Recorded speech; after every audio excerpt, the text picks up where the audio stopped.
And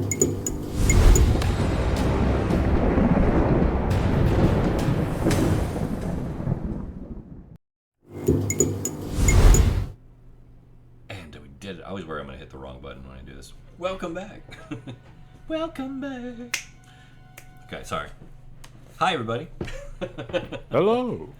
Good evening, everyone. Yes. Another fine episode of the Cairne Legacy. Episode 8 of the Phantom Veil. We have been lost down here for 8 episodes. Can you believe it? It's amazing. But, on the plus side... That long already? We have survived 8 episodes. No one is dead. And if you did die, where would you go? How would you even be able to tell? Oh, no. No one has died, but what if we're already dead? What if you are? And Are we dead? Maybe tonight we'll answer these and other existential crisis type questions on the Cairne Legacy. Oh my god. Oh, yes. We do have some interesting things for tonight. Of course, before we do, I do want to just shout out once again to Skull Splitter Dice, just in case you're suffering from critical fail-itis, just in case your love life is in the toilet, just in case you don't understand the word social circle. Skull Splitter Dice is there for you and will repair all of these things, guaranteed by me, not them. I promise. Cross my heart and my fingers.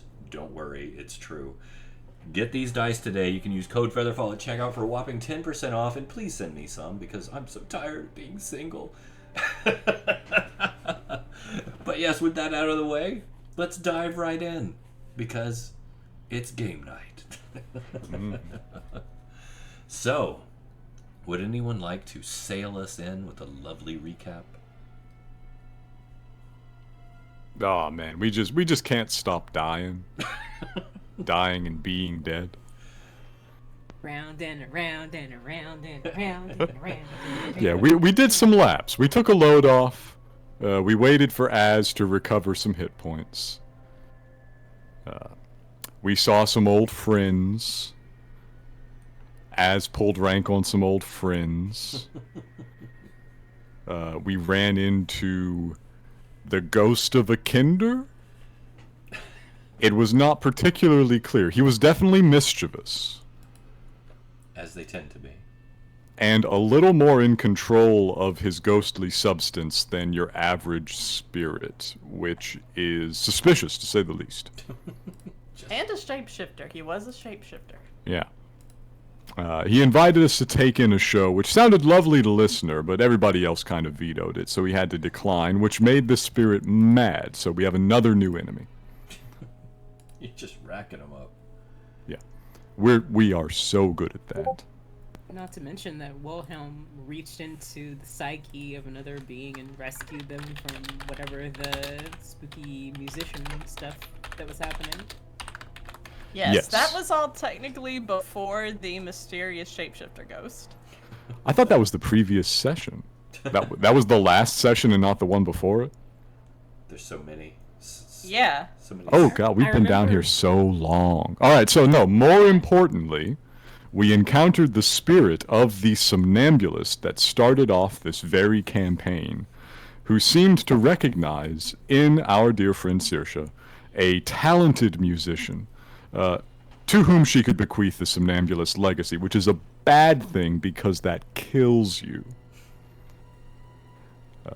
We conducted a very, very high-risk surgery of the psychological variety. Multiple people were doing nonsense. I had the thought stream going, Genesis maintaining a very delicate portal into the interior space of Saoirse's soul, mind. We've never been super clear how it works down here. Through which Wilhelm jumped.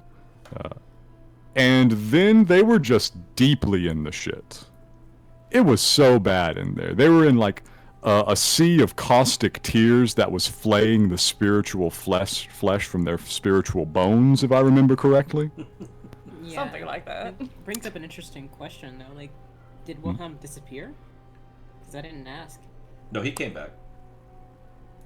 Okay. I think his body stayed there. Yeah, his body okay, so stayed. his conscious went into Saoirse's consciousness through me. Yes. Yeah. Yes. Got it. Sorry. Yeah. So there and there, flailing around, things were bad. We had an unexpected visit from beyond the veil. No, wait, wrong campaign.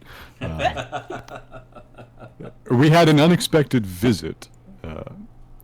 A character in our other Saturday campaign you may be familiar with, the Ghost herself, happened to be spying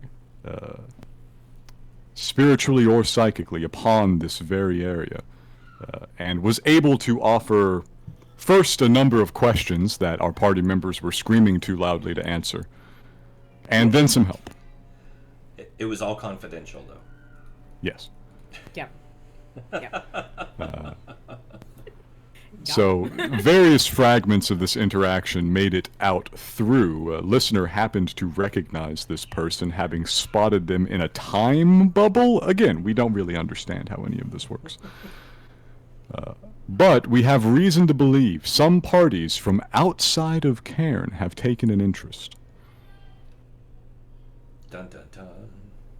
Which is somewhat relevant to our quest, having to do with the gods themselves, who have fled Cairn and sealed us into our little bubble. Trapped. We also discovered that the Lovecraft literature is in the public domain.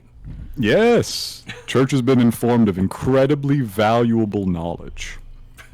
Sorry in advance. So everything is going to get like 15 to 30% worse for us, but it'll have proper names now. This is how we die. Yes. That is I true. think, keeping in mind that that occurred and then the Kinder thing happened, I think that catches us up. We were just about to do something completely different because many party members are tired of being here. Yes. We didn't rest. No. Rest is becoming difficult. Yeah, Yeah, after we did because we were told that we only regenerated half of our health at the end of last session, right? we rested after the somnambulist. Yeah. Mhm. And then we met the Then we met the Kinder Kinder. changeling, unknown what the fuck he is ghost. The guy. The The guy. comedian. The guy. Okay. The comedian. Not the Joker. That's still copyrighted. The comedian. We gotta be Well, that's real careful. copyrighted too. The Oh Watchers. no. Ah, shit, you're right. The funny man. I don't think it's enforceable in this case. The jester. There we go. It probably is too. The What- hilarious individual. That one dude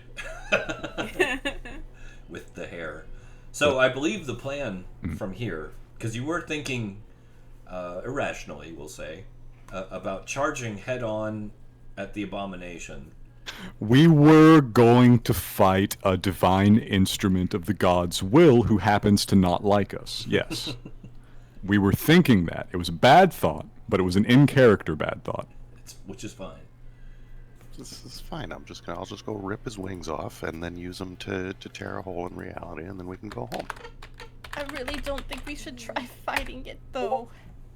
Yeah, I'm struggling to reconcile our schools of thought here. It's peculiar. I admit, the more times we walk past him in his little doorway and I look over, the less I like our chances. He's so Can powerful. I commune with myself about like when, for lack of better words, was wrong with me? Like,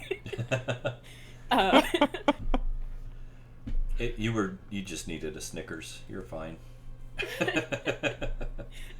I eat a quarter of my rations. You're just hangry. Yes. He's so Makes sense. powerful. I don't think we can take him on and make it out alive. There has to be alternative paths out. There just has to be. Like, he could be lying to us about he's the way forward. We can only hope that he is lying to us. Certainly, in his position, I would lie to us also. What do I roll for allow me to try something. Dun, dun. Church, I'd like to try something. Do it. Do it. Uki! Hey! Hey.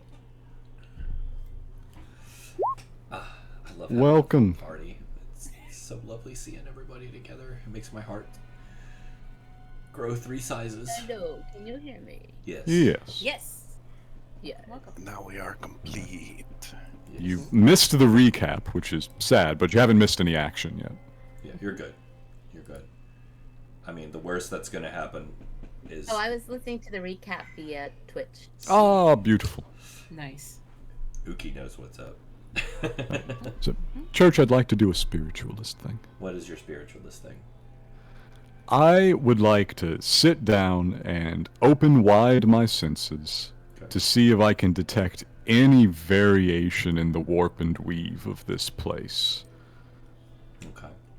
Is there any indicator? Obviously, I know where several spirits are. I'm not interested in them necessarily. I know the Seraphic Abomination is to the north, and he's going to be a massive locus of power in this place, but I'm feeling for places where the gravity seems to slope away, places where it may transition out of his domain and into someplace else. You're doing long-distance spectral astronomy. Yeah, I'm just like, I'm sending off little bursts of power and listening to them echo. Where do they bend? Let's see. Can I help with that? With What- my awareness too? Would you like to combine spiritual and psychic and see what happens?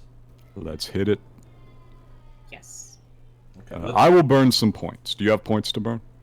Oh, not anymore. Do you have a single point?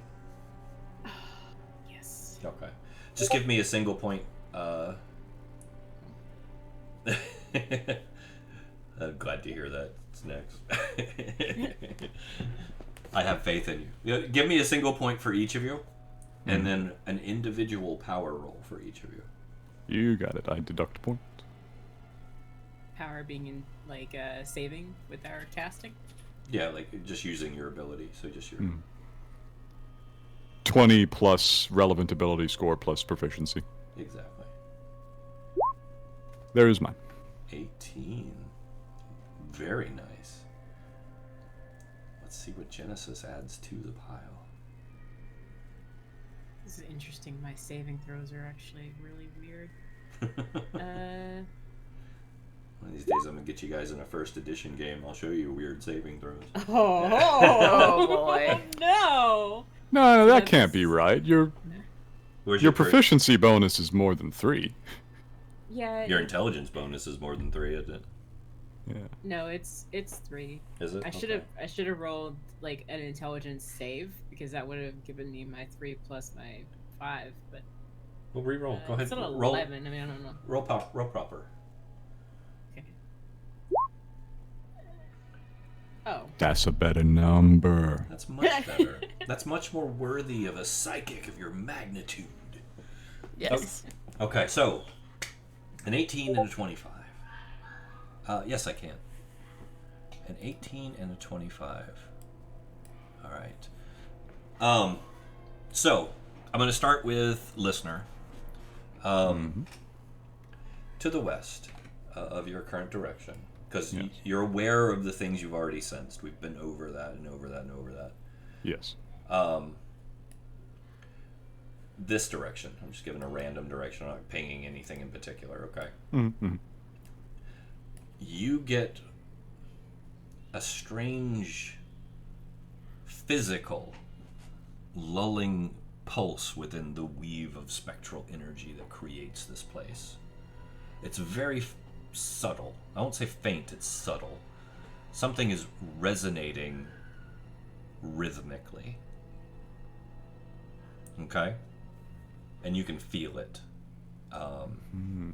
However, thanks to Genesis helping in such a magnificent role, Yes. Genesis, you latch on to listeners' senses psychically, right? And kind of lend your own, and it's this weird like blending of as they run like these two parallel paths, twisting and turning as your senses spread out across the maximum distance you can push them out. And you pick up on this same thing that he's sensing, and you kind of delve a little bit deeper into it, and you realize that what he's feeling is something that he can't hear, which is music. A strange, very lulling, symphonic sound, just at the edge of hearing. In fact, if you weren't using your abilities, you wouldn't be able to tell it was there, but you can feel it as well. Like there's a power resonating just underneath the surface of it.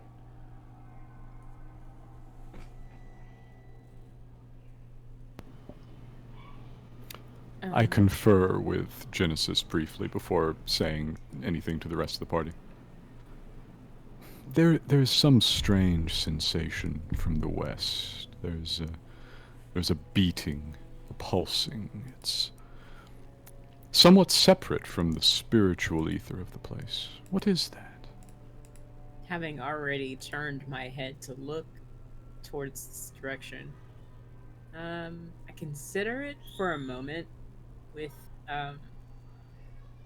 sort of that reluctance of somebody that's going towards something that's already previously hurt them a lot. And I'm like, I don't know, music isn't always good. We've learned that. We just learned it just now, like a second ago, right? So maybe we should be a little bit more reluctant. Oh, I forgot you don't have ears. That's there's a music over there that's towards the west that's playing. Maybe as long as we don't chime in, we'll live. I don't know. I would not have expected a lack of ears to be so much of an impediment in this place. The dead being mostly silent. Well, it has its pros and cons, to be honest. I mean, what you are down here with the stone, you've actually been able to be more resilient than most of us have been. You know, we have to track our food and so forth. I must teach some of you to photosynthesize at some point.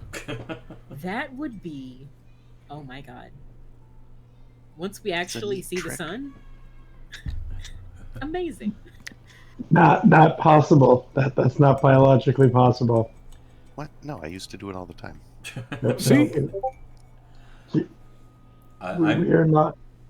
I just for tits and chiggles, I'm gonna say, Master Miz, with your abilities, it potentially could be possible. That's what I'm saying, man. If I can take your consciousness out of your body, that shouldn't be biologically possible, but we make it happen, right? Transmutation happens on every level, and you gotta believe in yourself for things to happen, right? We don't have the organs to do that. Photosynthesis. I am certain you could develop them with enough practice. Yeah, man. Yeah, man. I was literally just like, I don't know if my character has goldfish in this realm, do we? There's a branch. There's a branch of benevolence that does stuff like that. We call them heretics. It's not good. They're the one group that other benevolents are allowed to attack. Well, that just means that it's possible for you too. Kind of like a revoked card. I open the discussion to the party. We seem to be detecting a faint pulse of music from the west. Now, this is not the most friendly place, but it is something potentially worth pursuing. It could also draw us back into the gaze of our shape-shifting friend, who I believe indicated he was in that direction. Genesis makes a mental note to discuss the limitations and lack thereof of limitations of neurons with Wilhelm at some point in the future. Saoirse will say, but I thought he was back here. Was he? I remember him. I remember Church pinging off this direction to indicate where he was pointing. I could be misremembering. Yeah, I think it was in here, over here, out of character. But in character, if it's music, if either of you can think of what you heard, so that time I hear it, then maybe I can identify something. Let us approach then, carefully, but close enough to hear. I thought we could hear from here. Can you not? Oh, The two of us can hear, but we've made big rolls. No, you can only hear it with your abilities, not your ears. Ah. And it's the west. To the Right. west. Yeah. Okay. Not the pit, because the pit would be east. Yes. Okay. Right. So yeah, let's walk over that way. Okay. Get to stepping. Stepping. Big stepping. Big stepping. Slightly less spirits. big stepping for you, and I keep looking back when I'm moving over because you're going so slow. I'm going slow, but I'm going in front with a sword and some hit points. So we're just creeping. That's what we're doing. Yeah. So, Yes. Half speed. obviously, up ahead, you see something. I do see a specter of some kind. Ooh. Yes, you do. I identify the variety of specter. Okay. First off, I want to check something. Where is it? Where is it? Where is it? Where is it? We're just gonna do this. Oh. Okay. Oh, it's incredibly wise. So as you kind of come up that little rise of this strange ethereal place, mist swirling around you, and you crest over, and your consciousness kind of expands out and over to the the little plateau that's above you. This creature kind of turns very slowly with this drawn up face filled with just pockmarks and sores. It's got this weird, shadowy, wispy etherealness to it. And it immediately, its eyes kind of light up as it lays eyes on you with this gold, kind of greenish, sickly glow. And it bears just broken, jagged teeth at you. It's holding something out of sight, like its back is to you. It's looking over its shoulder and it's holding something. Mm.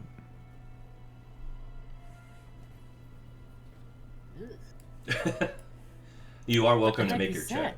Yeah, I will be making the check. Yeah, go ahead. Go ahead, make your roll. Oof.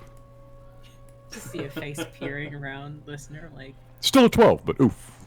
Yeah, you're looking at this thing going, yeah, that's probably bad. Yeah, it's bad. I'm too distracted. I say, what does it have behind its back? I'm trying to, see through it. What is that thing holding? I must know. Which is normally easier for ghosts, but it doesn't work so well here. I bet it's a cheeseburger. The heck is that? Not great.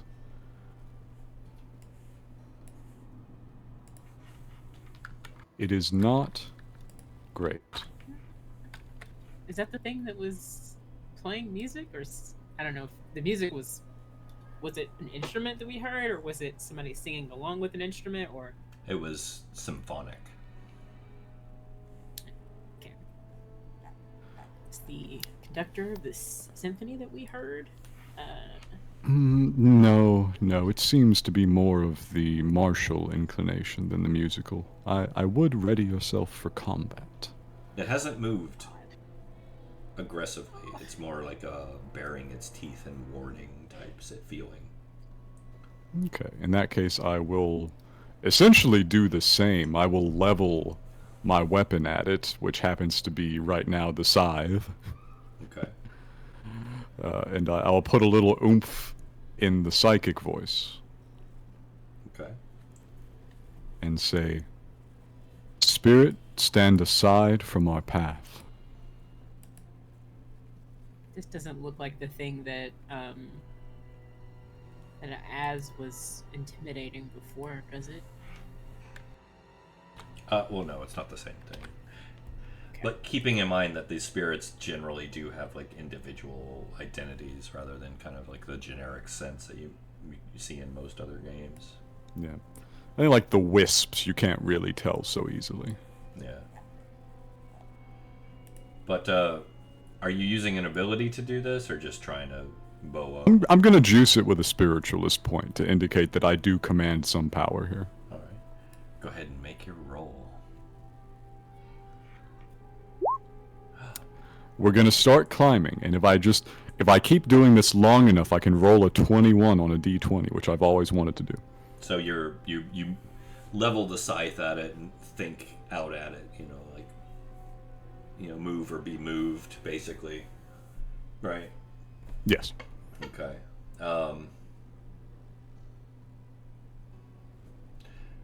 As you do this, one of the, it's got its back to you and it's kind of holding something. Mm-hmm.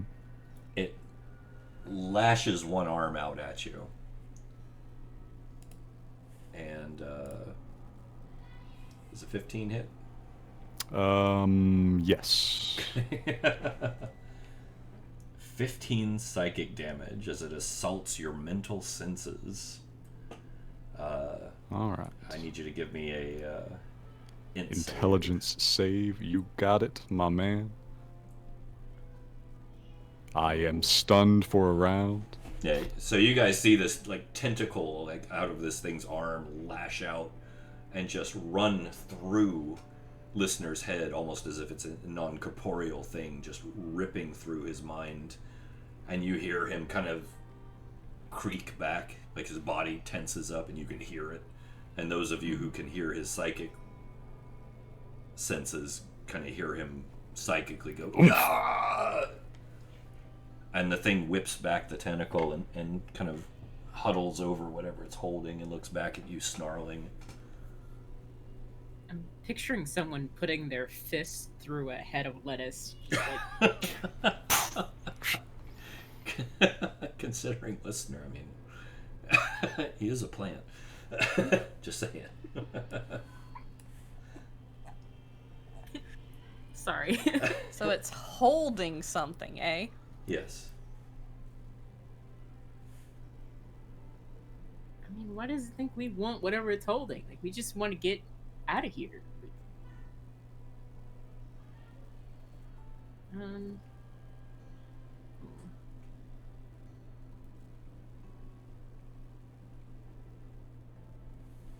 If we could just, like, give them a little privacy screen, then we wouldn't have to worry about this, You can. I'm stunned.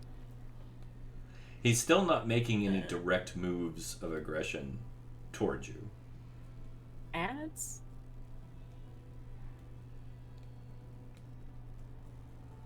As if we could block this thing off from wherever we are and like make sure that we're not looking at it as we look for an exit, then we probably don't even have to fight this thing. Is he way over there? God damn it, he's way over there again. He is way over there. He's not even feeble-minded anymore. He's just doing that. Can you please? Y'all so muted, Ghinkgo. Oh my god. Wait, come with Wilhelm me. is also standing over there being like, Come with me, come on, come with me. We need your help, okay? So there's this thing, right? And as we walk along, I'm just talking, like, there's this thing that's like huddled over something, right? And it's like defensive that we're gonna try to take it. So if there were something that we could do to like make sure that we can't see whatever that is that's in its hands, then we could get in there and like look around for another way out, right? Do you think that's something that you could do? What? I think... What? Like hide it from our sight, like make sure we can't see it, but it still can, like it knows it's there and that we haven't taken it or anything, but it's just shielded, right? You want me to poke all of your eyes out? No. Oh my god. Oh my god. That is not what I said. It's just got some lingering feeble mind still. Wow. Okay. Residual.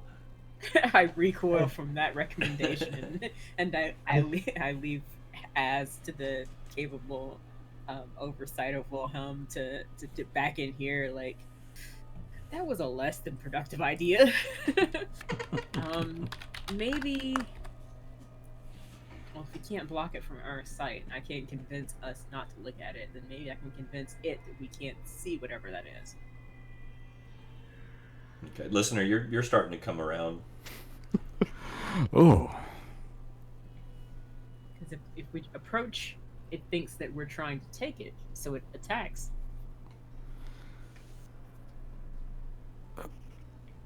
Do be careful. It is powerful enough, certainly.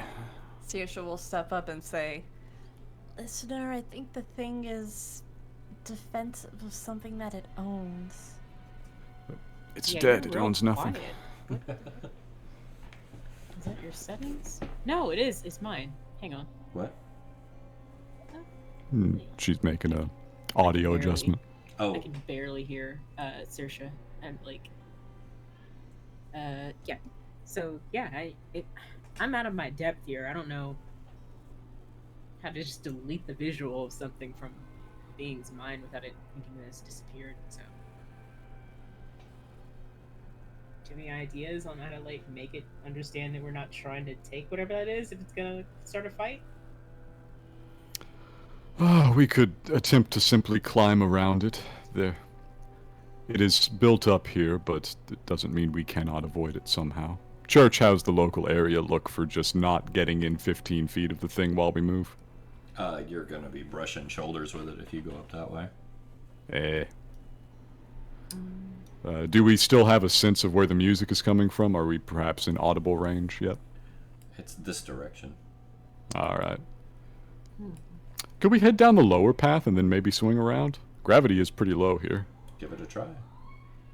Let's try this way. You can We'll certainly just- try. Yeah. We will leave it be if it seems unlikely to pursue us. It makes no move to chase you. In fact, it Alright. returns its attention to whatever it's clutching. Alright. So- Is everyone spread out intentionally, or? No, they're just like that. Genesis makes a conscious effort to raise her hands like, you're fine. We're not gonna attack you. Are you You're backing fine. away as you do this? Yes. He doesn't pursue you. Putting out good vibes like, you're gonna be alright. So, You're okay. listener, as you Get reach back here. the end of the boulevard that you're on, it opens up into a small plaza. The plaza, you can see amongst the ethereal dust that kind of coats everything, let's say, that there's a Oh, sorry. strange like tile mosaic pattern under the dust, and it surrounds a large fountain. And Ooh. instead of water, the fountain is spraying spectral energy, just cascading down these multiple tiers and levels in this kind of soft blue glow. It moves silently through and seems to cycle back and cycle back. This facade right here actually looks like it's collapsed, but beyond it, you see stairs and a light further down. Okay. Saoirse would like to reach down and dust off the tiles a little bit. Okay. She's curious. All right. Saoirse, Yes. how are you feeling emotionally?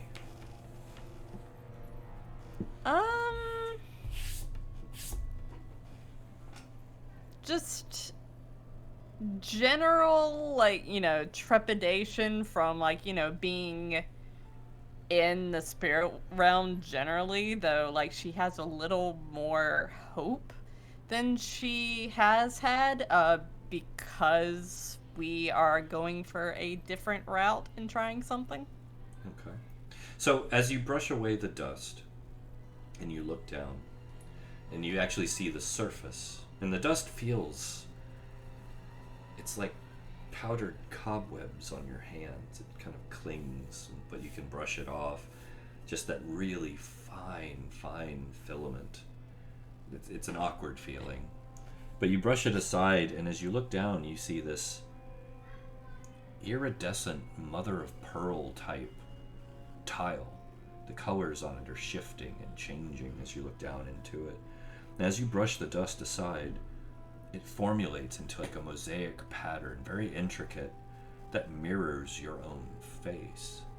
And as the image comes together before you, you see it take upon its own face this visage of worry, but eyes darting about, looking for something. Moving. The image is moving, but it's not an image like a reflection. It's the actual mosaic tiles shifting and changing as you watch.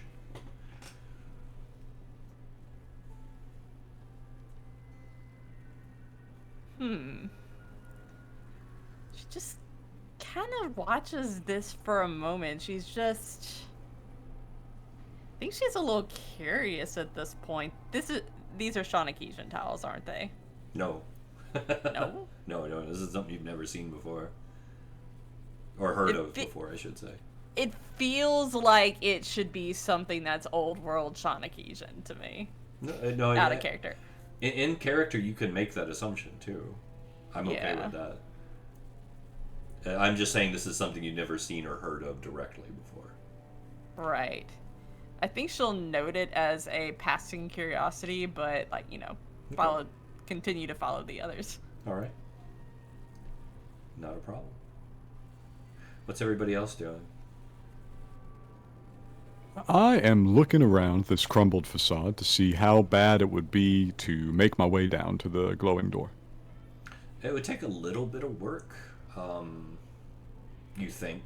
I mean, it looks like a collapsed bit of rock. But at the same time, you're in the spirit realm, and things are different. Things are weird here, for sure. I'm willing to try it anyways. I tell the party, I say, I think we could likely make it down here, rather than enter combat with the creature above.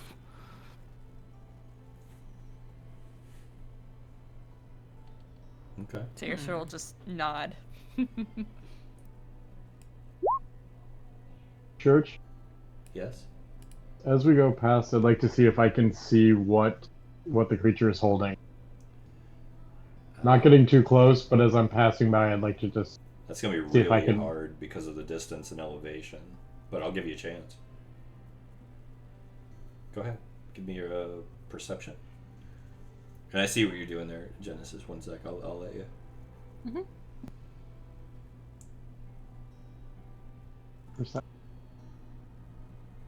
Oh, damn.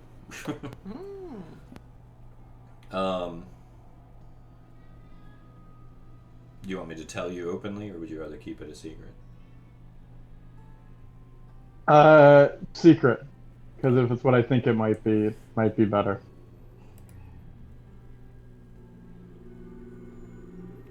Alright. I'm going to send this to you in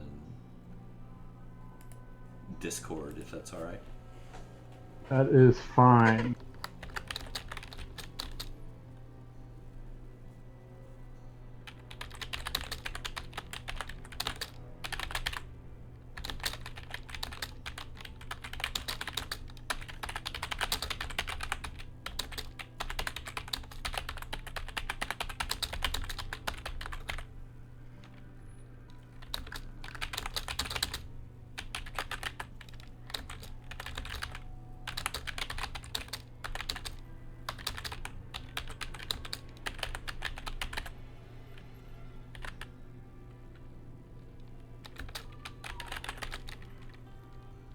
Okay. There you go. Alright, and Miss Genesis, Yes. are you spending points? First I want to survey the area to make sure that the use of this ability isn't going to break anything. You want to check, like, stability, basically? Right. There's like a gap between where we are and that doorway, right? Do you have I can't really see. any architectural skills or anything that would help? Probably not, being a I would Ventrite. think that I would think that as a Ventrite, you need to be able to judge whether or not things are sound. Like, we set up camp, we break it down, we need it to be stable, be upright when we want it to be, and then be able to break it back down. So architecturally, I actually need to be able to make structures sound and stable, and then break them back down again. That's a solid. That's a solid argument, but this is stone. Built upon rubble will show weaknesses, but I'm going to throw this out there. if you want somebody to judge the stability of a stone structure, Uki would probably be a That better would be person Uki. for that. there you go. Yeah, definitely. Oh my god. Just saying. We've been missing you, Uki. You can tell. Why are you way Yeah. back there? Come join the gang. You know, I've been waiting for a reason to use this. You know, I keep putting it in chat and it never works. But here we go. Hey! Get over Rustic here. hospitality on your own party. Won't you get over here and tell us about these rocks? Won't you get over here? Tell us about these rocks. Won't you get on down here and tell us about these rocks? Well, yes. You know, Iversteadians are quite well known for masonry. I mean, obviously, you saw from Stonebridge the work that's done by that's been done there. It's very, very important to have stable. But I digress. Let me examine this closer. I get out of the way. All right, so I'm going to come up and let me see. Go up and take a look. So where am I looking? Right around. Okay. Okay, my token's not wanting to move right now, but this will be investigation. Yeah. And I'll give you advantage because of your background. So yeah, give me one more roll. 23. Solid. All right. So Uki, this is first off, the substance of the structure is unique, right? Like you kind of run your hands over it, and you get that same kind of fine filament type dust that Saoirse had when she was brushing off the mosaic, and it's a strange sensation. You know, you can any of it that gets on your skin, you kind of feel it. Nothing painful or dangerous, but the material itself, even though it's solid as every stone you've ever touched, there's this weird kind of spongy nature to it. It's strange. It's like there but not there. And you wonder, you can't help but wonder if you pushed hard enough, if you just push right through it, even though your mind is like, no, that wouldn't happen. Is it almost organic in nature, though? No. Okay. No, but based upon your knowledge of how this works in the real world of architectural stability and whatnot, you have a feeling that you could potentially direct movement to get enough of the rubble out to allow passage, and that the remaining structure going down, as far as you can tell from here, looks sturdy. Got it. Okay. Because I would think, you know, I wonder with this rubble around here, if there's been any kind of seismic activity at some point, you would probably want to have the sponginess, because in case of that helps that it's able to move at times if you have minor occurrences or disturbances. So, but yeah, let me see. And now I have tools with me, because these are tools that I use, if you recall. I do. I have some tools that I used when I was with, in the past, when I was with Kaz down and doing some examinations. But then also, I can very easily just use my spear for this as well, to try to move, you know, start to dig away at this. You can work with Genesis and Union too. She can use her kinesis to lift larger pieces. Yeah, let's do this. Is this the collaboration episode? Hello? This is the collaboration party. Yeah. Everybody's got to have friends. Oh my god. I don't remember the words, but you got This is great. I'm sorry, my hands Oh, a wait, little bit I'm sorry, I'm broken not the right bard. now, so I won't be lifting anything. Poor Az. My doctor told me not to do any strenuous hand activities. I assume he's looking at Wilhelm when he says this, my doctor. I have a feeling I that give. Wilhelm might be distracted, but that's up to you, Wilhelm. I hear this and I just reach out automatically, not even thinking a piece of candy. I love it. Here's your reward. Good boy. Candy for compliance. I'm proud of you, Az. Does that regenerate HP? No, but it does taste remarkably good. Cherry candies. I dip over and give Az a quick hug, and then bounce back over here. All right, we're moving some rocks. We're moving them. Okay, what do I need to do? I just need you to spend 1 point to use the kinetic ability directed by Uki, and I will let you pull this off. I'll give you 1 power check. As long as you don't roll a 1, you succeed. Okay. But if you roll a 1... Now that you've said that... I'm going to leave that hanging just to make you nervous. now that you said that, I mean, I gotta. Just to see what happens. What else do my dice even do other than exactly the opposite of what I want them to? I have to know the whole story. Let's fail.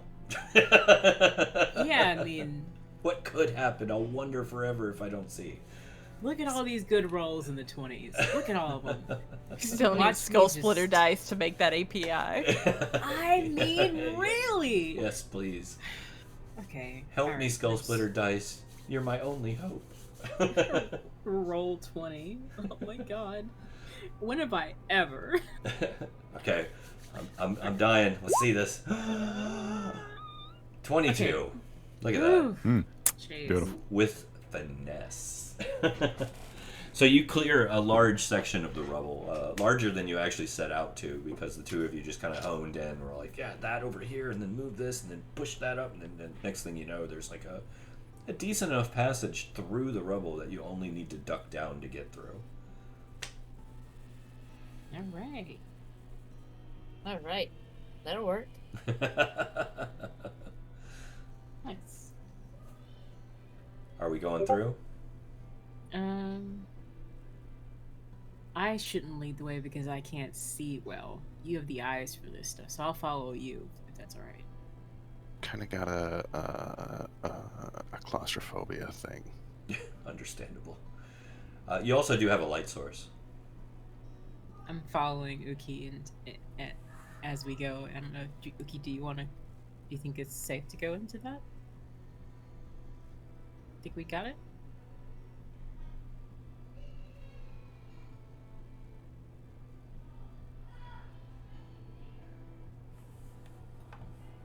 Uki, you still with us? Yeah, I'm still here. Oh, okay. It's hard for me to hear. Very some folks are quieter than others. What was the question? Yeah, this is the volume. I can definitely hear listener quite well and you quite well, but I'm having trouble hearing. Can you turn her up in your Discord? And I have her all the way. I have her all the way up. Oh, okay. I can move the mic a little closer if that helps. Oh yeah, that's actually a lot clearer. Hey, it was just I'm sitting back here, so. I know. See, I could set up like this too. It'd probably be better. I'm sorry, Genesis. Okay, what was that you said? What was that you said, Genesis? Sorry, my mic is doing weird things to my monitor cable. Whoa. That's it's a good thing this is an adult stream. I love that for me, that my screen just goes completely black on that side. Okay, I was asking if you think we got it and do you think it's safe to proceed through there, because I don't have the eyes for this. Well, I'm used to going through passages like this. Would it be a little safer if we sent somebody else ahead? I mean, we're all like the same size, basically, right? Like, listener's kind of big. Except for that guy. Az is about as big as me, if not a little bigger. Az is big. But yeah, well, I have to say, lesser of two evils. This might be a passage out or through, at least, to a safer spot. Time to play who's the smallest person in the party again. I think that's you. Yeah, actually. Oh my god! I'm short stuff. Let's go. How tall are you? I'm sure it's on my sheet somewhere. 5'2". What? No, I just made that up. I'm sorry. I don't know. I'm not 6 feet, so let's just. I'm not causing wind shear over here like some of y'all. Wilhelm might be shorter. That's How awesome. tall is Wilhelm? 5'5", but he has like a foot worth of hat. The stovepipe just in the air. That's why he wears the hat everywhere. He looks Makes sense. bigger. Make himself taller. Mm-hmm. Well, Dang. actually, like, well, this is dumb. Obviously, Hyrestedians aren't actually like. I thought I read something in their height thing. They're big. Yeah. like solid and like. No, they're big, tall, big, wide, Okay. big, stocky. Okay. But Okay. I have no, I have no qualms about being the scout. If anything's better than being. I Okay, mean, if we got it, we got it. almost- I'm just gonna go. Like, Listener casually walks past and just kind of Supermans his way off the edge. Alright. Gravity is fake here. So the just so we're clear, you open the passage and it goes down at an angle. It's actually a stairwell. It was like a covered stairwell at one point. So you could walk safely down once you get over the rubble. Like you walk safely down. It's not terribly long, maybe 15, 20 feet. And it opens out onto a landing. And listener, as you exit out, to your right there is an open archway. A colorful archway. And here, let me do this. I've been slowly adjusting this as we go. Well, and to complete the statement I was going to make is, anything's better than here. I was like, wait a minute, we could be back on the Orti underwater. This is true. Could be worse. So coming through the archway, you can actively all, as you begin to come down onto the landing, you can all actually start to be able, just at the edge of hearing the sound of music. It's distant. It's kind of hard to hear, kind of hard to make out. But as you do, up ahead, you see a shade, kind of wisping back and forth, pacing.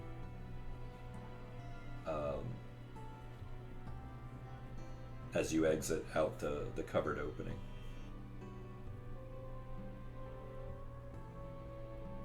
Shades are typically hostile. So I take up position between the doorway and it and see how it responds.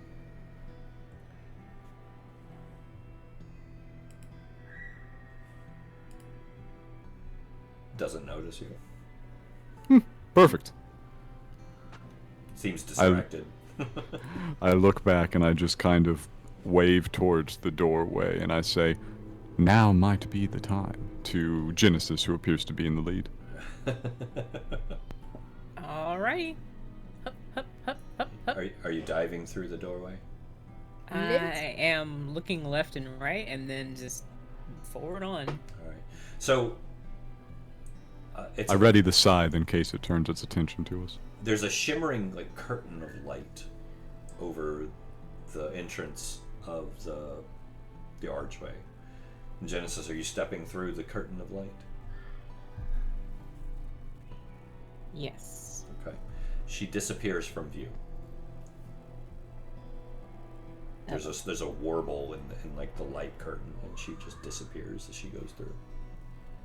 Is that in the direction of the music, out of curiosity?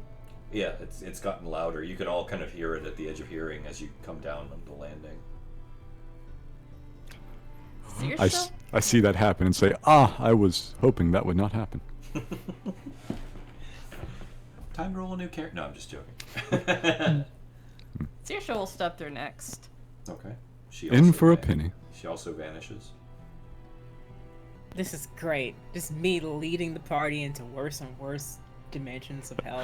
Well, it was my turn last. That's true. All right. I'll step right in. I'll step in next. Okay. Uki vanishes. Az, come here. No, I'm not doing that shit again.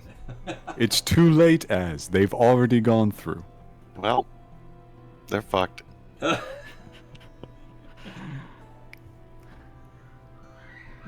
As I have an obligation. You were all foolish enough to follow me. I must be foolish enough to follow you. It's fair. Also, it can't be worse than here. Not really. Very few places could be worse than here. I can only imagine several. This place hates us. So many places can be worse than here. The air itself hates us. As I really must, I must comment. I did cross the sea to come here. I would prefer the sea again. I don't know, this place is kind of growing on me. Yes, as that is the spiritual drain upon your living essence. I don't know what the words you're making are, so I'm just gonna nod and say, uh-huh. If you stayed another week or two, you would find yourself unable to move. What? No, that wouldn't happen to me. Yes. Yes, it would. As we had to piece your brain back together. Your brain and your mind. Those are separate things, you know. Yep. I don't think you put it back together right. I have my doubts also, but it's the best we could do. Listen, the fact that you're talking to me at all right now is evidence of the fact that we did a pretty good job. We should actually probably all have a little chat about neurons and how sensitive they are, especially considering that I put my fingers inside your skull and wiggled them around a little bit, you know? Do you have any idea how complicated the speech centers of your brain were? I didn't realize you even had those. How delicate the mush that's inside your skull is. Anyways, it's time for us all to, hustle onwards to our deaths. Preferably sometime far in the future, possibly sometime soon. I can't help but chuckle at the idea of an Oem saying, like, we should hustle on. For some reason, that just tickles my brain. Hey, 30 feet per round is really hustling for me. We're just walking speed, and you're over here like Eye of the Tiger, like Power with walk. like with a sweatband and like He does the sweatbands on Rocky his jog wrists, in order like, to go more than like a stroll. Is wiping condensation off his brow, like. Ugh. Is anyone else going through? I think there's only Wilhelm, Listener, and Az left.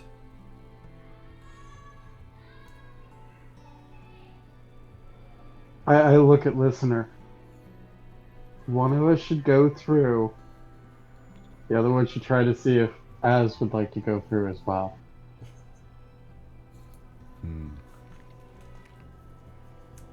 I will persuade Az. I will try not to die and make sure that no one else does. Please do. I would feel terrible if this was the end of us. And Wilhelm will go through. Alright. Wilhelm vanishes through the curtain of light. Listener says to himself, really, my spirit wouldn't even be around for them to complain at. So Az, what are you doing? I don't know. It doesn't seem like a... Ooh, look, shiny rock. Az, don't you want to see the sun again? I mean, I kind of gave up on that, like 200 years ago. I mean, seeing it again for the last, well, I haven't seen it for a couple of since whenever we got underground, however long ago that was. But I got to see it for a couple of days. That was kind of nice, but I haven't seen it in 200 years. I mean, what's the difference? As I cannot complain to the gods from the realm of the dead, and neither can you plant the seed of a new spirit tree. It takes living soil for that. I'm something of an expert. Yeah, but those guys tried it, and it didn't work out for them. Why is it going to work out for me? Odds are very good that it will not. I'm just gonna fail again, like everybody else. There is always a substantial chance of that. Can we hear this? No, you're someplace else. Through the veil thing? Well, I mean, it's a Church? listener conversation. No. Okay. Not that Because there would we be were anything just- to hear, but no, you're not hearing anything. Okay. But I'll explain what's happening to you guys in a second. Azdruzhar, Sorry, that just. No, you're we good. each of us have our duty.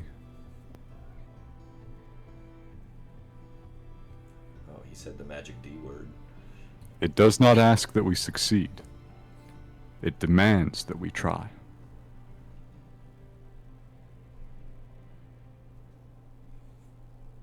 You think you know duty? Yes.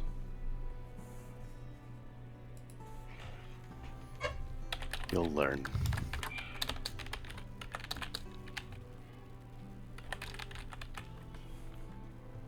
I hope so. All right, into the void we go then. All right. You stepping in? Yeah, sure, why not? Az vanishes through the curtain of light. Can I be there waiting to be like, hey? Listener takes a moment, lowers the scythe to his side, and steps through. Listener hits his head. Bonk. No, I'm joking. God, He that is would be so mean. tall. That would be mean. Imagine if the doorways were just not high enough. Slightly too small.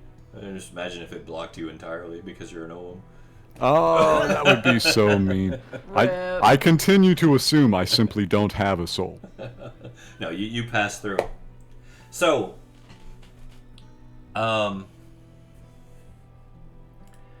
those of you who pass through, there's this strange sensation of free fall.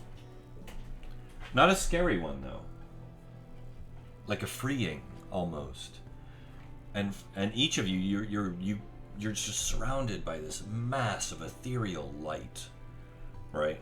Shimmering and incandescence everywhere you turn, and you're just free floating. You can't tell which way is up, which way is down, what's sideways. You can't feel movement, you can't feel air moving, you can't breathe, but it's not a panicky thing. It's almost like you feel like you don't need to. And all around you, as you're going through this, the music begins to swell.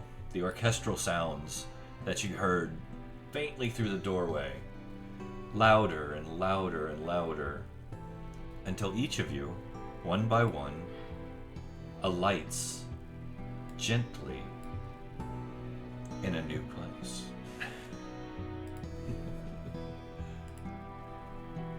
Boom.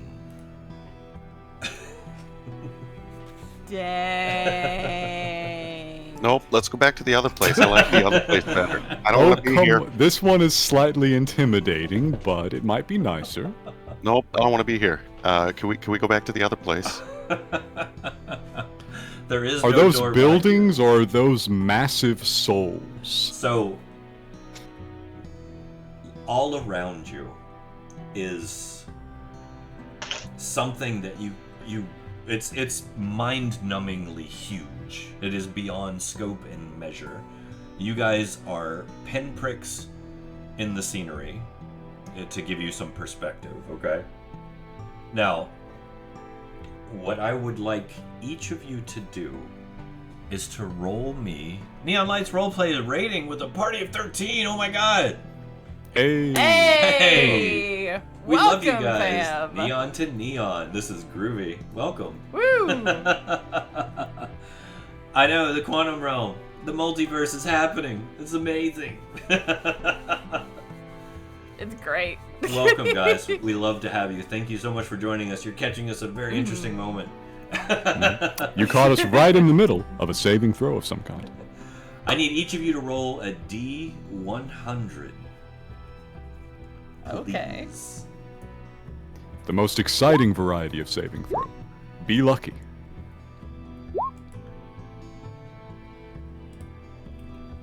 $73, 9, 88, 43, Ooh, 93. 93,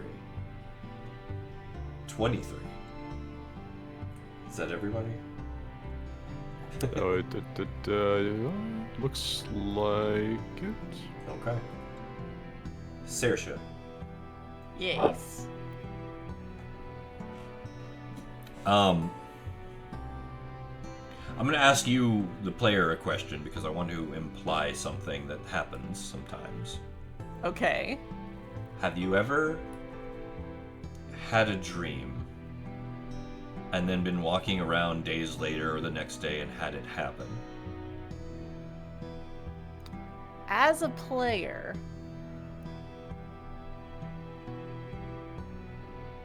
wait, in character or out of character? Because, like... Out of character.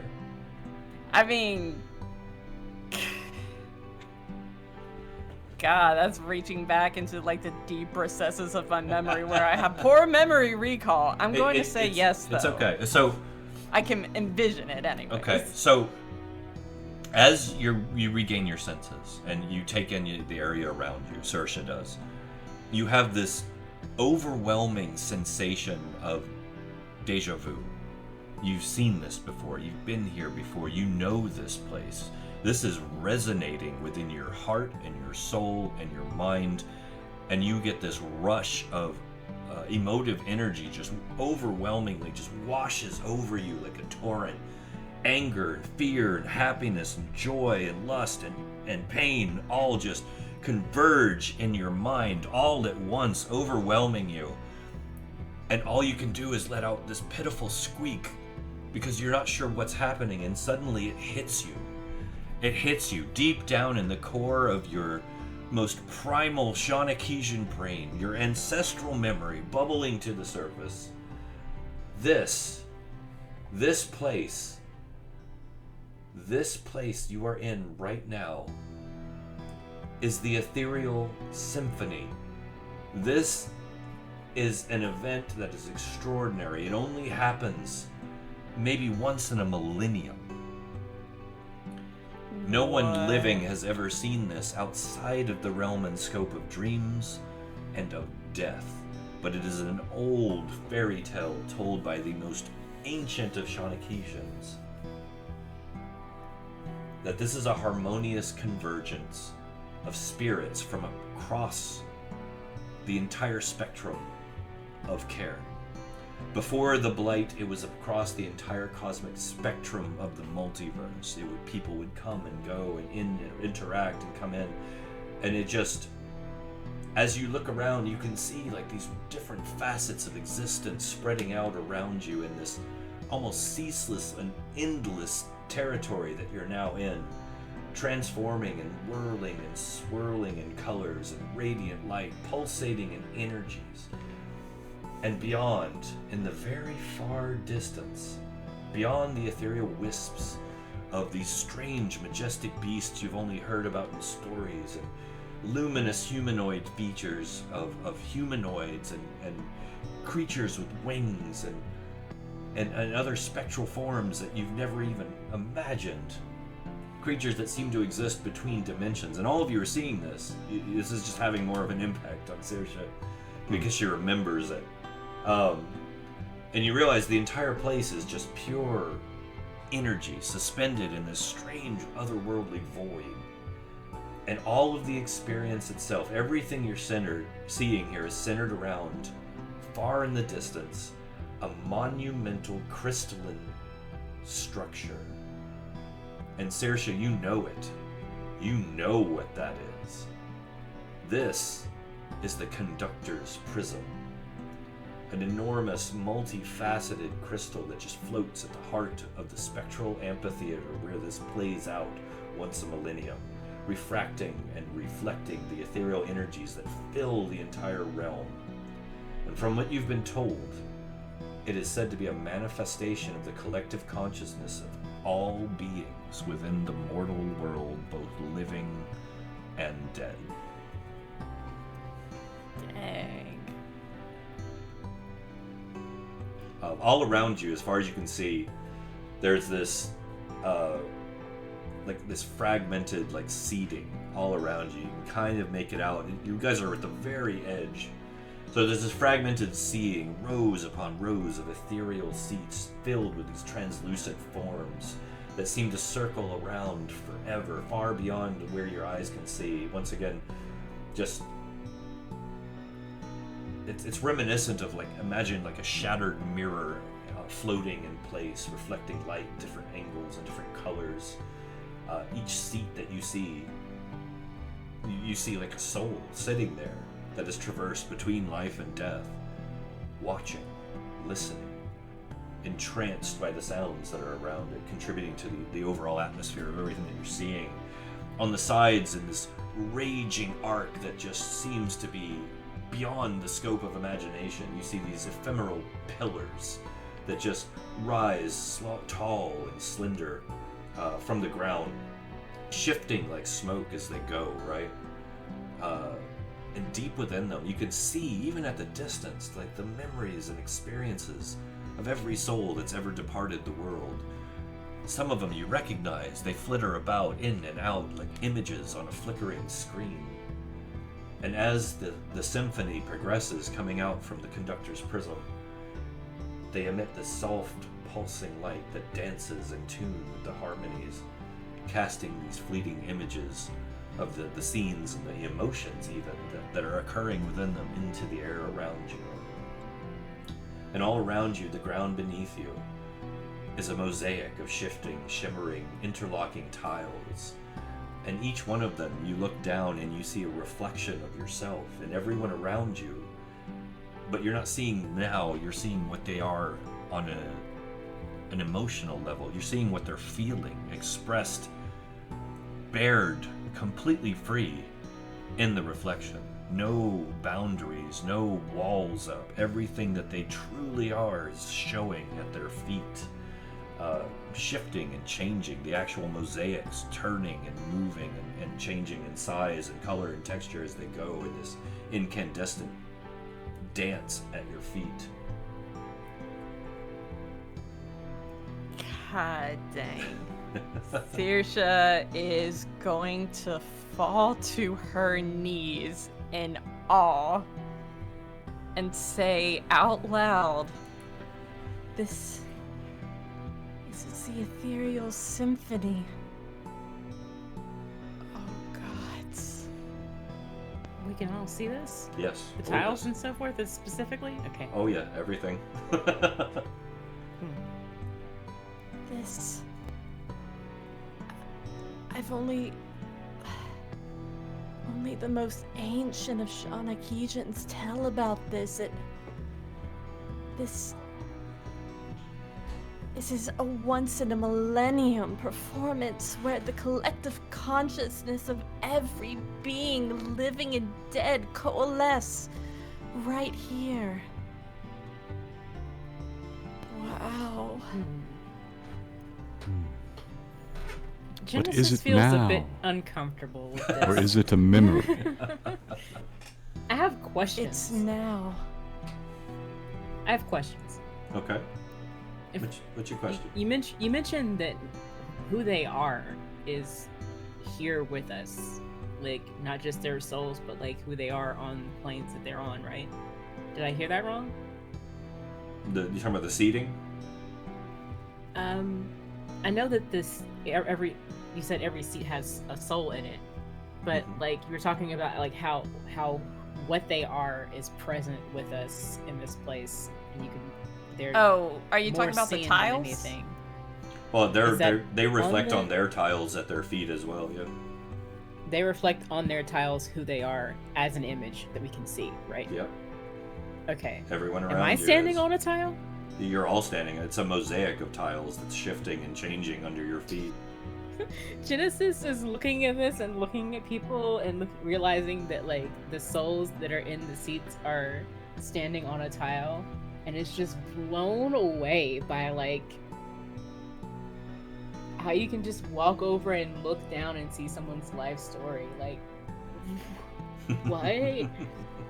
And then her eye lines just slowly from like the farthest distance that she can see of someone like with their arm around someone else, both looking down together and reminiscing about like they're watching their children take their first steps and realizing that their house is empty for the first time, and that sort of sad feeling of like, oh, we've done our job. Like they're out in the world, you know, our children are a part part of the larger community, and then becoming part of this thing, this greater, larger thing where you meet people and you talk and you bond over that shared, like, all those shared memories. Like, you're people and you're all in this space together. And then, like, oh wow, that's so cool for those people over there. and her eye line just travels down, and it's like seeing all these memories, all these happy memories, all these sad memories, all the loss, all the rejoicing, and seeing these people communing together with their lives and with who they are as people, and meeting other people who share that experience, and that eye line just travels closer and closer. And she realizes that the party has their own tiles, and she has her own tile. It is like, oh my god. I'm here. I'm a person. I have memories too. It's hitting you. What the fuck? I've never felt more unsafe in my life. What is this? I would not like to be seen in this manner. So this is kind of Genesis's theme. So Genesis, as you're kind of fascinating and panicked at the same time and looking around, I have a question for you. Yes. Do you look behind you? So far, everyone's been kind of focused on, like, the direction of the conductor's prism. Do you look backwards? If any of my party members are behind me, I probably would. You're kind of standing side by side. If you don't, it's okay. I'm just asking.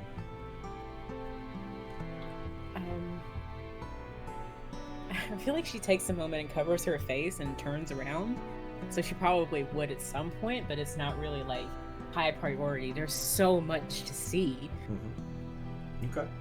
Well, I will say, if you do, or you do, right, at some point, open your eyes and peer that way. Yes. You're standing at the edge of this, and you realize it. And beyond the bounds of the amphitheater's vicinity, the realm shifts into this abyssal void, and stretching out, like, to infinity all over, you see these wisps of shimmering threads. It's this strange, like, web of infinite crisscrossing parallel wisps, almost like spider silk. And as you look, you see that each one of these, almost invisibly, like, you could almost not tell it's there, but reach out to a spirit. Every one of them, including you guys. Is this like the threads of fate or some shit? I don't know. But beyond that, beyond that, like, the boundaries of the actual amphitheater, they kind of blur. Like, it's almost like you can't focus on it. And even when you try, it's like you kind of go cross-eyed trying. So they kind of blur. So you're having a hard time discerning, like, if you could actually walk off the edge, or if there is an edge or an end or beginning. And it kind of makes your head swim, seeing what you're seeing. You're not kidding. Jeez, what the? Okay. Like, attempting to process this in, like, the limited little range of similar experiences that I have in my life. Like, I remember walking across the stage at my graduation, like, in college, and seeing all these people. Like, we can't really see the end of the rows, so I'm just assuming that it just keeps going, right? Okay. And that's how that feels, kind of like there's people there, and I can see the people that are near me, but I can also see that there's people in the back, and I can continue that projection, right? Like, yeah. Would you like just move forward? You're welcome to. Jeez. Genesis needs a second to, like, process what the hell this is. It's all good. What about the rest of you guys? You guys are all quiet. Is everyone just... I was letting that moment play out there. There was a bit of a moment happening. No, you're good. You're good. I'm just curious what everyone's doing. Well, listener is... He is trying very rapidly to figure something out. Okay. It is beautiful, but he is perhaps shielded somewhat by his limited appreciation for beauty. True. He is, however, deeply concerned with the fates of the dead, and this seems like not such a bad fate. But this is death in a way that you've never seen nor experienced. Probably not even with the hive mind, not even really conceived. Yes. Afterlife wasn't something the hive mind worried about or thought about. It wasn't a concept, you know what I mean? Yes. And he's been trying to grapple with it himself. He's been trying to figure out what is it that the dead deserve.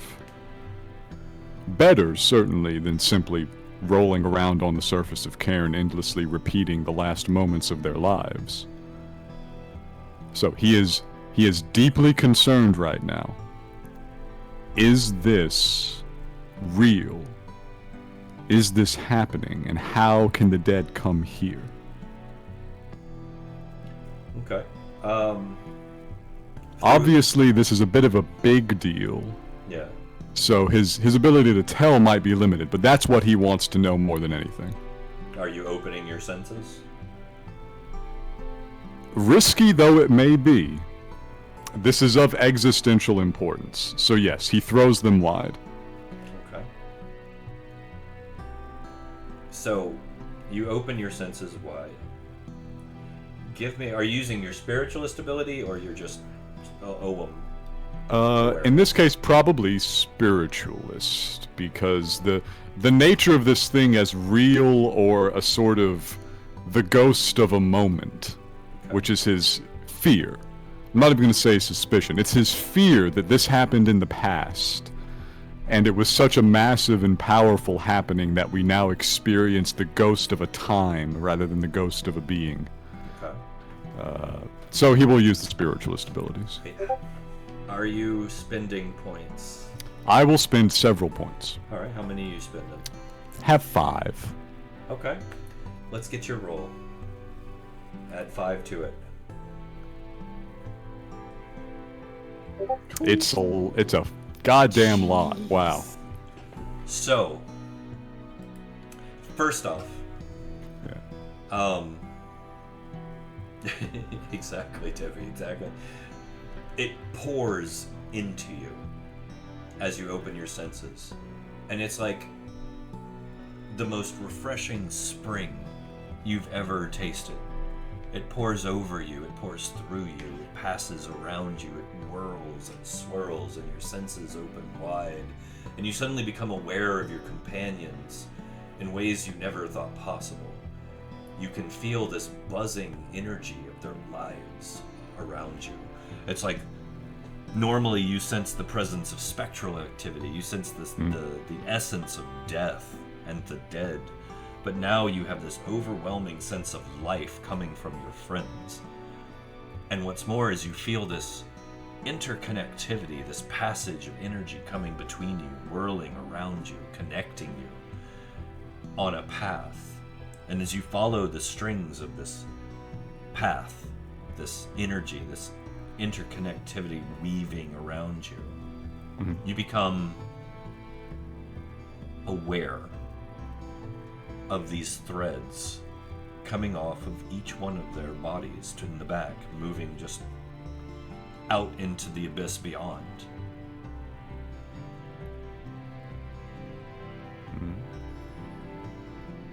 I follow the threads. I'm searching desperately to determine the nature of the place, and this has caught my eye, so I must pursue it. The threads stretch on far beyond your sensory range, but each one of them vibrates with the same, like, vibrant energy that you feel coming off of them. Even the ones, as you reach out, you sense coming off, and one attached to every single spirit in the amphitheater. Almost completely invisible, and now you're aware of them. It's this web of intangible interconnectivity stretching off to infinity, outward, beyond. And what's more, to your surprise, there's one attached to you.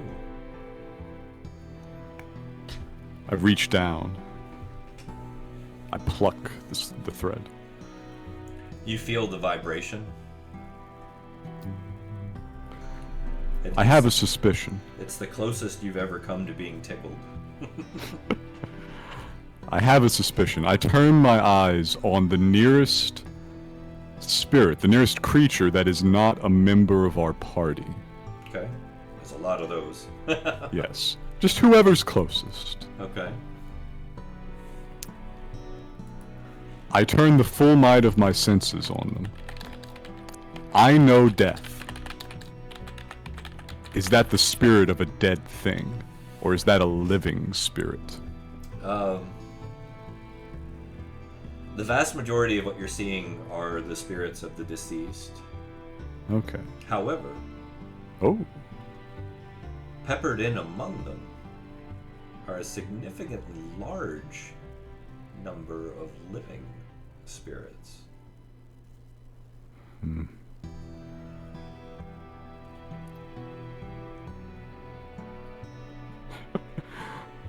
Listener laughs. To others, it's like rustling. You know, he just rustles a couple of times. The difference between a dead spirit and a living spirit. One has a body. Yes. Merely a matter of attachment. I was thinking I could send the dead here. The dead are already here, as are the living. Everyone is here. It's not an afterlife. It's just life. It's a party. Okay, I'm sorry. I have a question. Yeah. And my character, more than anything, really needs to ask you this. Yeah. But myself as a player, I am just really struggling to get the page. Go ahead. The World Anvil page will just not load on any of my browsers, but I genuinely need to ask you right now, am I in the wheel? Like, what is happening? So that's a solid question that your character would wonder, but not have the answer to. It's like if you look above that, it looks like spokes. It does, doesn't it? Suspicious. I'm in the wheel. I'm probably. This is. I gotta be in the wheel. What else is this? Who's to my left and right? Like, how are we arrayed? I'd leave that up to you, really. However you guys want. There's no tactical things going on at this particular moment, so... I'm gonna go over there and try and find my seat. You want to start moving ahead? Yeah, I'm just gonna go over there and try and find my seat. Okay. It's a once in a lifetime opportunity. I'd be stupid to miss the opportunity to take in this show. So it's an interesting that you put it that way, as you take one step forward and you immediately feel a draw, as if not you're being pulled or forced or even coerced, but just gently directed. Oh, perfect. I think my seat's right over here. And it urges you forward. I'll follow. I'm gonna go over there and I'm gonna walk forward, and I think my seat's right over there. So Az begins to walk forward. I reach out and then take a step forward also. You too feel that same gentle direction urging you forward. I'm in the wheel, so I'm spinning. Saoirse will follow. Same? I swear. What else is this? Is anyone not moving forward? Genesis is moving the slowest out of everybody. It's just like... Alright. Uki, what about you? Are you pushing forward as well? The scale of I'm this. hesitant. I am being cautious. Nothing wrong with that. So kind of hanging back a little bit just to assess and see the impact on everyone else. Nothing bad is happening. In fact, they look strangely content, really.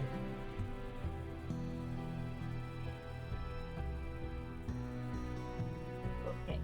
So yeah, I'm moving forward, but I'm probably kind of bringing up the rear a little bit and surveying around quite a bit. So on the left. you'll, and that's fine. You'll feel that same very gentle urging that they do. Like I said, it's not a forceful thing. It's not a demanding thing. It's just kind of a, this is the way. Like you're being shown, not directed. I guess shown would be a better term. So Genesis starts thinking of this in terms of wagons, and is just like floored again. So how many caravans have to get together? God. No, you're good. You're good. So this, as you're moving forward, the spirits in the crowd, they almost pay you no mind. It's almost like the way that you move is directing an open path. So rather than following a path, it's almost like the path is following you, if that makes sense. And as you do, you get the sense, all of you, that what you're hearing to begin with here is the harmony of origins. Saoirse, in your recollection of the stories, this is the opening movement to the Ethereal Symphony. And the music is emerging like this very gentle hum, this energy kind of lulling out from the very core of the conductor's prism, gradually expanding in its resonating, shifting melody that begins to correspond with various elemental energies, starting with spirit.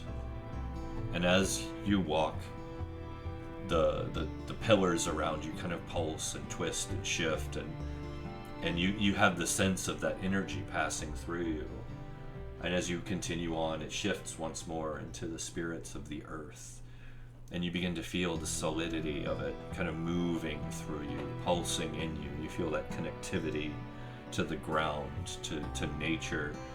As there's a little tear in your eyes, you remember the trees and the beauty of the Grove of Shah, and the way that you could once upon a time just wield a interconnected control over nature and just pluck the very food you needed out of not a garden but just the forest around you. That connectivity that you had, listener, you can feel it as well.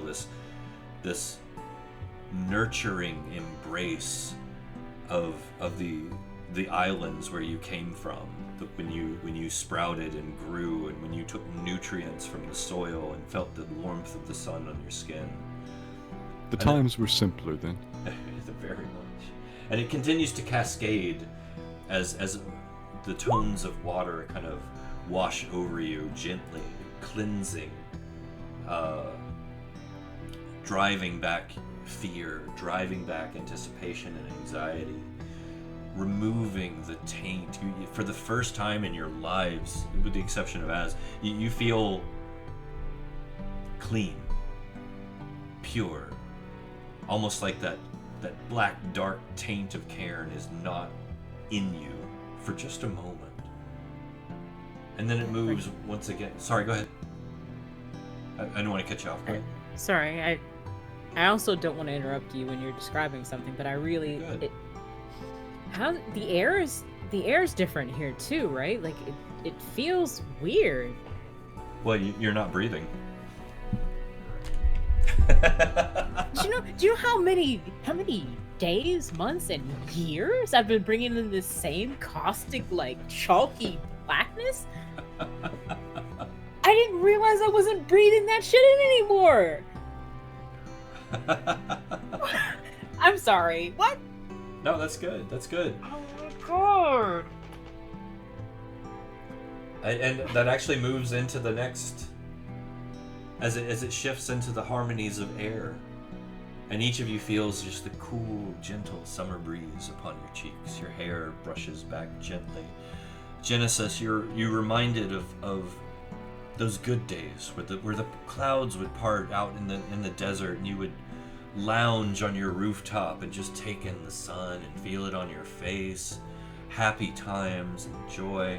You feel the breeze, the cool, gentle movement of air across the land, and from there it goes into the melody of fire, and you all feel the warmth.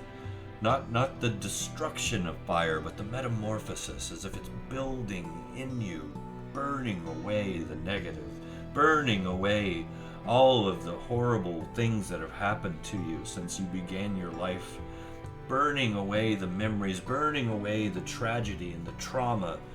And for just a moment, each of you feels whole and complete and healed.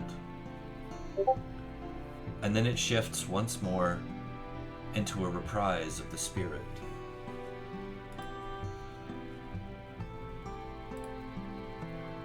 And when you say healed, This man has a question about his hit points. I'm going to move you up in the scene a little bit. Oh. We're not breathing No. in an audience of souls with You're- their lives on mosaics at their feet Yeah. and threads of their fate behind them. Yeah. And your question is about hit points? Listen, he The didn't have very many of them. He's wounded. Okay, and God. So I look at the prism and I'm just like shaking my head. Whoa. Okay.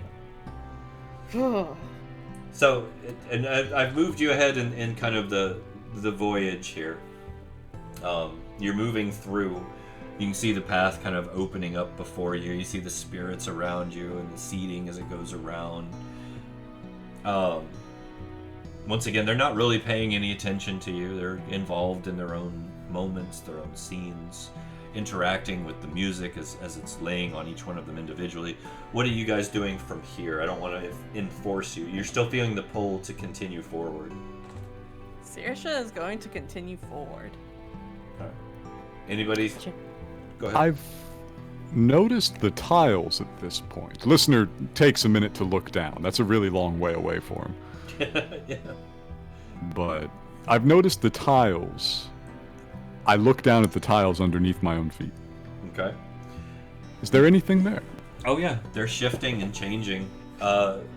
Your awareness, I'll say, allows you to kind of follow the patterns. You can feel the shapes shifting and turning to mirror your own, almost like a reflection of you, but still somehow managing to express what you're feeling, the confusion, the curiosity, the intellectual, what is this? Why is this working this way? What's going on?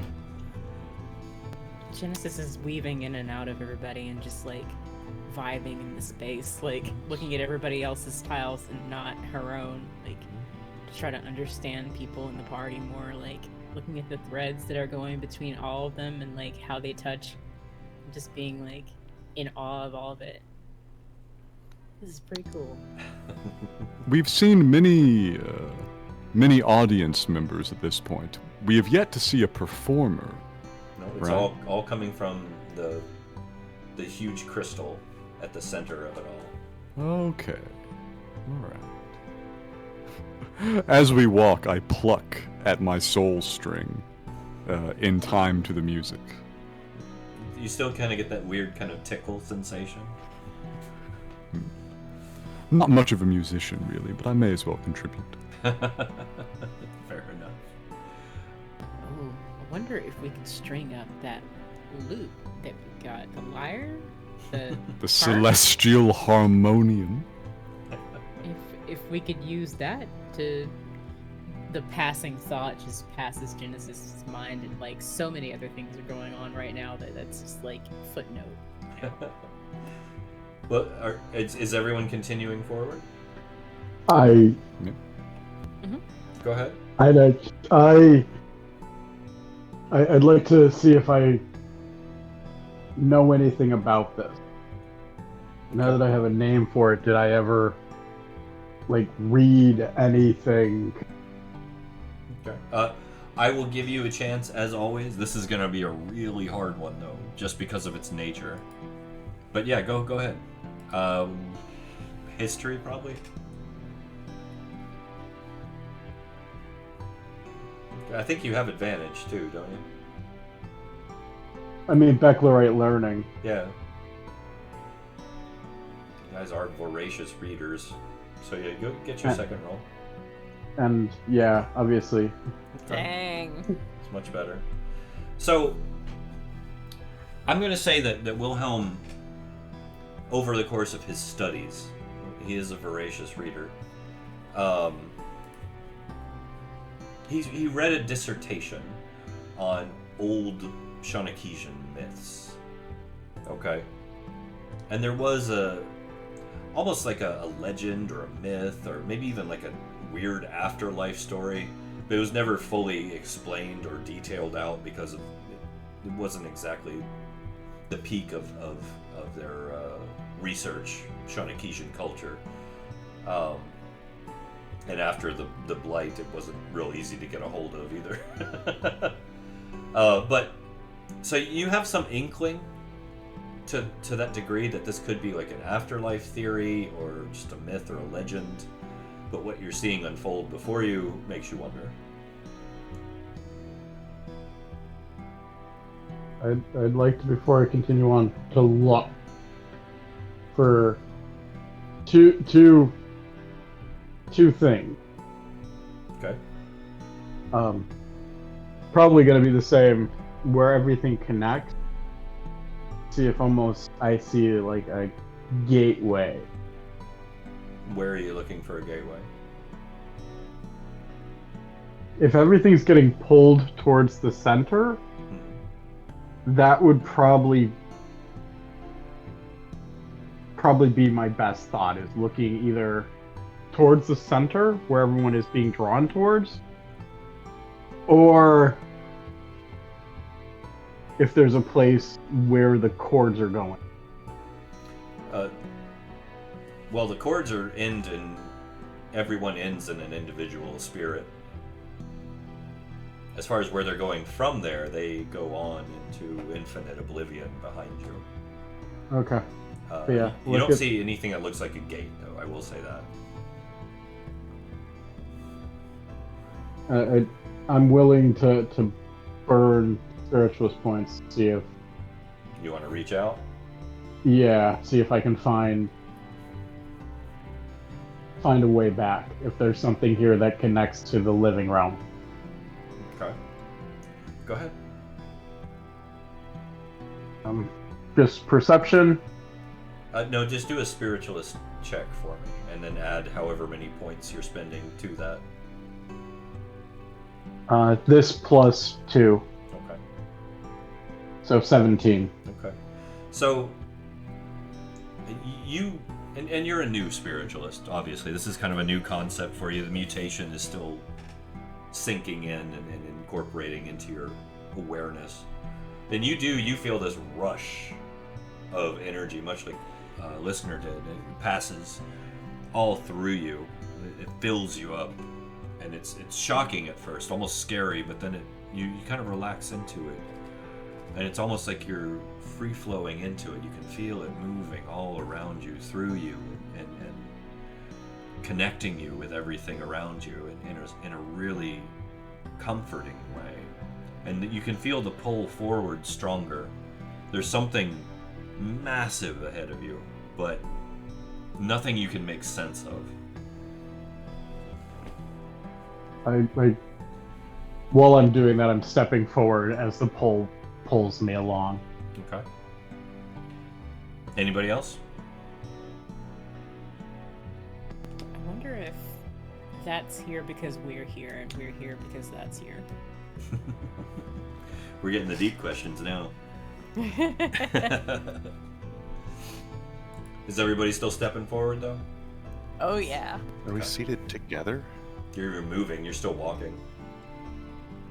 Or are you just asking that in character? I'm sorry. But we're all moving towards our seats, which we're being guided to by some sensation. So if we were seated pretty far apart, we would start to diverge away from each other. It is big, right? If we're traveling in a line, though, that means we're in the same general section. drawing closer and closer in from an infinite radius down, down, and down as we go in towards the middle. Not that I don't like you guys or nothing, but I mean, I gotta spend eternity with you. For that. Says the elf. So, we'll say, continuing forward. Like pets, I was expecting you guys to like knock off in 50 to 80 years, and then I could get new ones. Gee, thanks. What? I'm used to you guys having short lifespans. Friendly to be- reminder that Shawneesians live up to 400 years. I'm pushing 700. Yeah, still. Just because that's what you've experienced in your life doesn't mean that that's what we intend to do. Like, our fates are entwined for the time How do you being. know you can live longer than that? You've been alive for 20 years. No Oem has yet Every died a 20 natural death. Thinks that they're gonna live forever. I love that you guys are having a conversation about mortality as you're walking through this. Well, how do you know how long you'll be here, man? You just gotta live the days you got with the people that you have. Like, why are you so focused on permanence? That's not the point. The point isn't for you to live here indefinitely. That would be boring. The whole reason life has a purpose is because death exists. For you and for me. No, I For feel everyone like I've here. already been here before and seen a story. Have been and will be point of this again according place to your is- people, is- right? Like, Your story becomes the entertainment, and everybody's story then becomes the entertainment. And before long enough, you've seen 1 billion life stories. You kind of tend to forget which one was yours to begin with. So by the time yours comes up, it's just another one in the show. There's nothing to be embarrassed about because you've lost all connection to your reality As? and your personhood. You've taken on the experiences of 1 billion other life As? stories. As? Huh? As you're talking, walking, and you guys are having this conversation, you feel a very gentle touch on your shoulder. Oh, is this my role? You turn around. Yeah. As? It's your mother. What? It's your mother. No, she can't be here. Smiling, Aww. Aw, holding her arms out to you. I give her a hug. She embraces you, I give Mom a hug. and she says, "I'm so glad you're here, Az. It's been far too long." Janice is just Oh, like mama. beaming from ear to ear, like, that's your connection. Right there. So she takes got him. She takes you by the hand and begins to just kind of gently lead you forward. As you guys are talking and conversing, she starts asking you questions, motherly questions. Where have you been? Have you been eating? The usual. As we go along, listener satisfies his curiosity, right? We're passing a lot of creatures, A whole lot. like a tremendous number. And in fact, as you're moving through, Mhm. Uki, you're muted in case you're talking. Uki, you see a familiar face moving through the crowd toward you.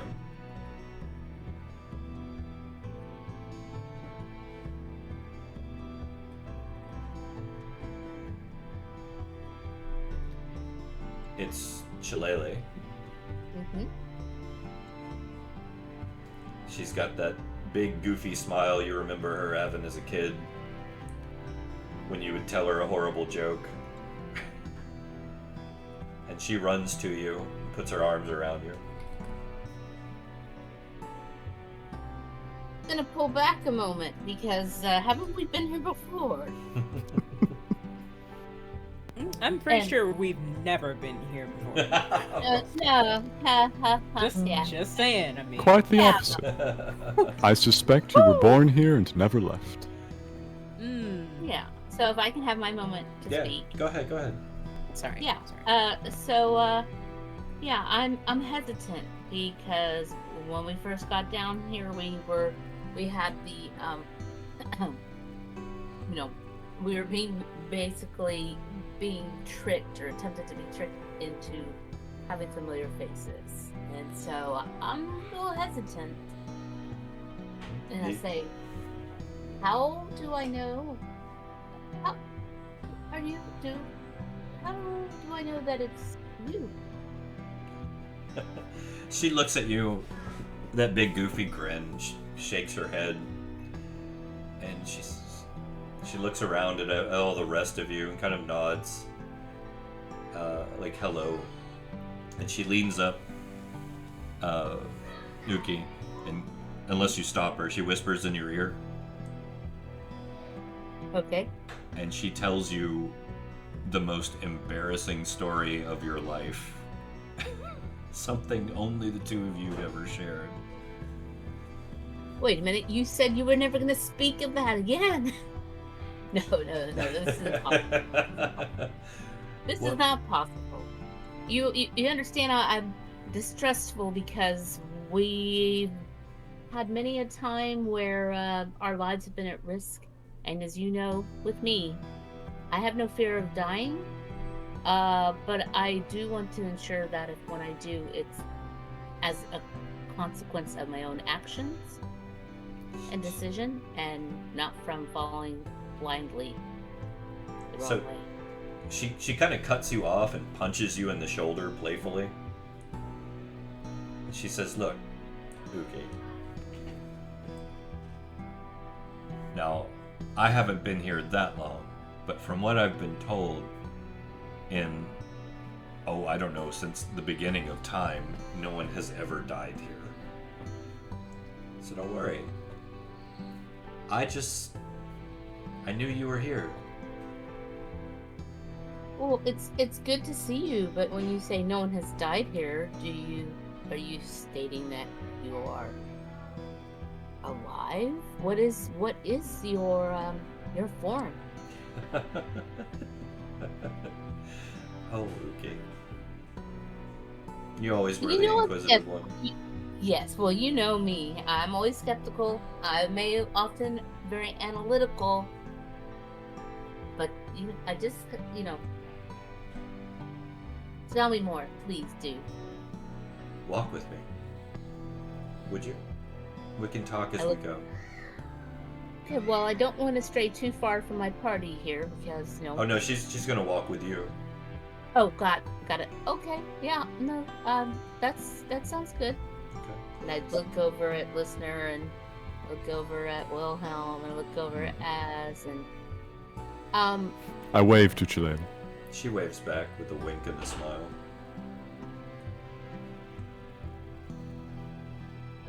Is there anything going on at this time with Pitch? Because I have Pitch on my back, and Pitch during times of there are times. It's cold. Go ahead. It's cold. Okay. So I'll say, well, go walk with us then. Is she carrying any kind of weapon? Nope. She's dressed comfortably, and she offers you an arm, kind of in that friendly way, like. Mm-hmm. And she begins to walk with you, and she starts questioning you about trying to catch up, and so how's the family? What have you been up to? The usual, just small talk. As you go ahead. Yeah, I'm gonna ask though, it's been a while since I've seen, and the conditions under which we parted ways were not at all what I would have thought it to be. What do you recall last? The last thing I recall? Yes. It was a painful thing, really, Uki. Don't get in the water. Okay. Don't get in the water. Good. Thank you. You know how I really despise water. All I can tell you is there are no grudges here, and she kind of points at herself. I know you, Uki. And I don't mean I know you, I mean I know you. I know your heart. Just like I know grandfather's heart. Just like you know his heart. There was never any reason for me to leave. Maybe if I hadn't, I wouldn't be here now, but... As she says this... Yeah, as she says this, silent tears began to fall from Uki's eyes. She kind of puts an arm around your shoulder. She says, Uki, that's neither here nor there. One thing I've learned in my time here is that everything, every single thing, good and bad, happens for a reason. And I know that's a huge cliche even among our people, but it's true, Uki. As horrible as it sounds, and as much as I'm disappointed in it, you wouldn't be here had I not perished when I did. Had I not disappeared in the way I did. Had things not transpired moment by moment, hardship by hardship, to lead me to that very decision that caused me to leave and led me to the company of your friends, which led you to be sent out, which led you to search for me and to find them. I mean, how infinitesimal, how small is the chance that you would have stumbled across the same people and gotten involved in the same prophecy. And believe me when I say this, and I can't tell you why, but what you're doing right now is the most important thing you will ever do in your life, Uki. And you are an imperative and crucial part of that puzzle. And you're doing wonderful. You've already earned 1,000,000 places on the wall in the hall. They're gonna sing songs about you someday, Uki. And maybe they'll throw a verse in there about me, right? You don't know how relieved I am to hear you say this, because for all of the successes and all of that, my greatest regret is failing you as a sister, as a friend, as family. And it gives me so much relief to hear you say that. And as she says, Uki, you know, you can see like physically, I'm just kind of, my shoulders drop back. I stand a little taller because I'm feeling this weight being lifted from these words. Good deal. So she'll carry on and kind of lovingly chit chat with you as you go, you know, moving forward.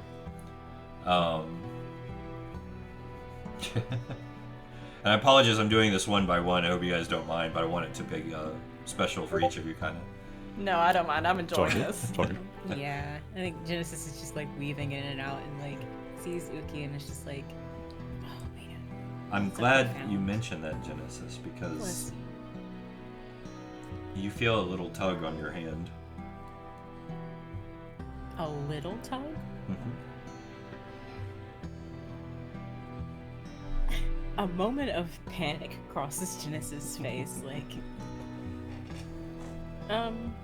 I look towards the direction of the tug. Mommy! No! You made it! Oh my god, no. Okay.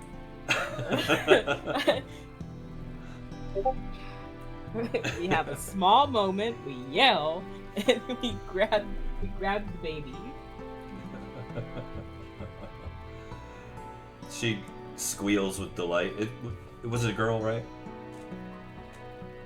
Before I get my genders mixed up. Yeah, you know what? Sticky note, we're gonna say she. She, okay. Yeah. Yeah, so she squeals with delight as you lift her up and throws her arms back and giggles. Isn't that a little presumptuous?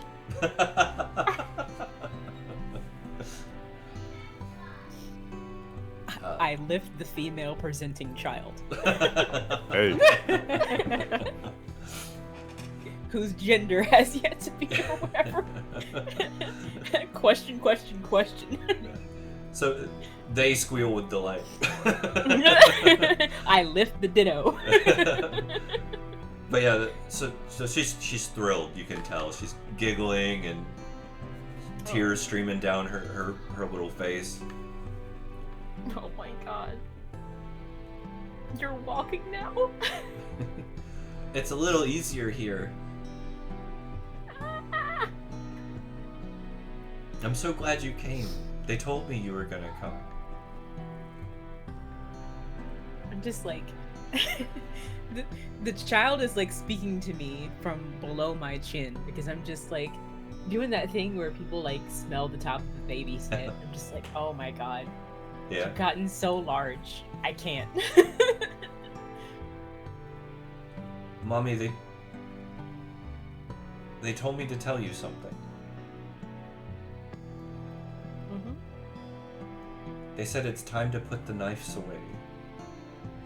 I don't know what it means, but they said that you were hurt and that I could make you feel better if I told you to put the knife away. You don't need it anymore, Mom. Everything's gonna be okay. I don't know what the mosaic under my feet is showing, but like within the contentment there's like flashes of panic, suspicion, paranoia.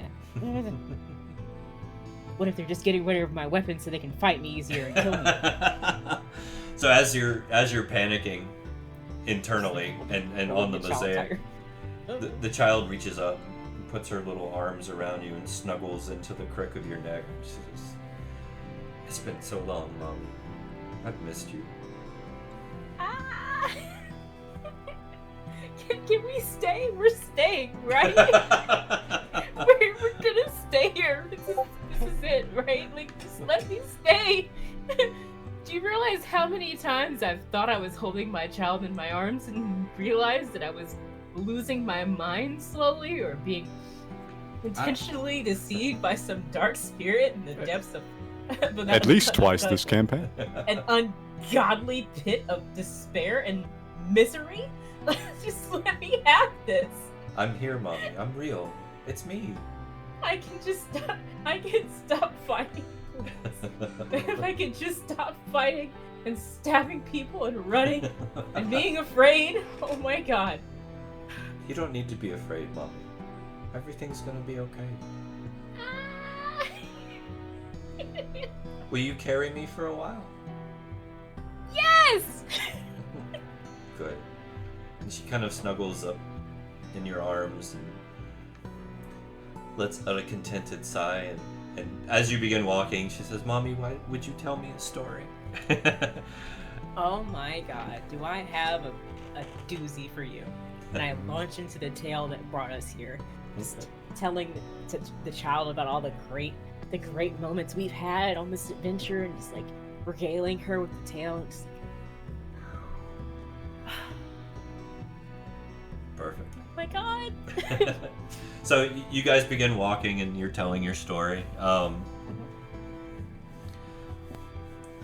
Bren? You mean Saoirse? Sorry. No. It could be either in this campaign. It's true. They've both been here. No, so sorry, Saoirse. I don't know why I was thinking Bren. What if he was like, this is a 9th level illusion spell. You're gonna have to roll for concentration. Yeah, Bren, I need you to make your concentration to keep this one up, Bren. This is a tough one. Oh my god. I need to make a goddamn will save because I actually am like over here sobbing. Just God. Do you want me to wait to come back to you? No. I'm good. I'm good. So, yeah, Saoirse, you're watching all of this unfold, and as you do, from either side of you, you feel arms slide around your back and kind of grip your waist as two people come up behind you and just immediately like grab you up in a huge embrace. And the first thing that hits you is that familiar smell of Mom and Dad that you clung to for so long after they passed, that you just would smell on their sheets and their clothes until that smell was just no longer there. And it all comes flooding back to you, and as your skin, you can just feel it ripples with goosebumps as you get a chill down your spine. and just begin to shake uncontrollably as Mom and Dad grip you tight. Yeah, she's going to turn around and just say, Mom, Dad, and just return the hug. It's just like the biggest bear hug, just like imaginable. Oh, I've missed you so much. we've missed you too. We're so proud of you. Look what you've done. We never would have thought our baby girl would do this. You're here. All the way from our little swamp to this. I knew it was real, Saoirse. Do you remember when I'd tell you the stories? Look, there it is. I remember. The conductor's prism. And you're here. Oh, I can't wait to show you what's here. You're gonna be so amazed. It's incredible. Saoirse, I have to ask you a question. Yes.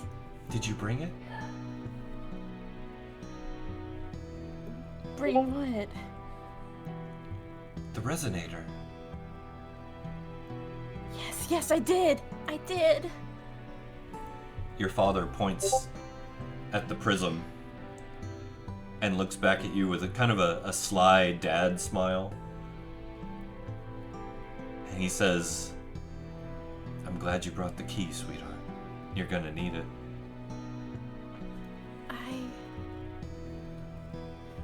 But I thought this was the key, and she holds up the key around her neck that,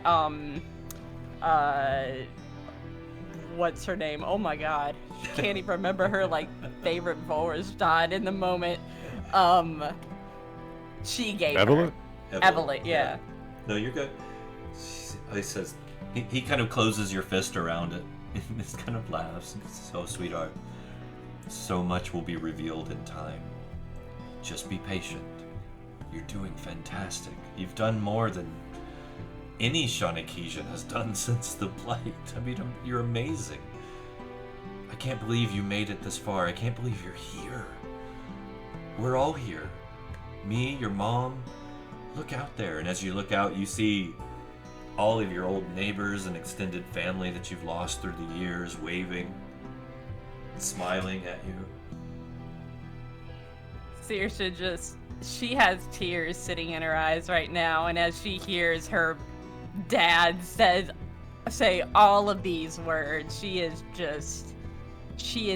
beaming. She is absolutely beaming.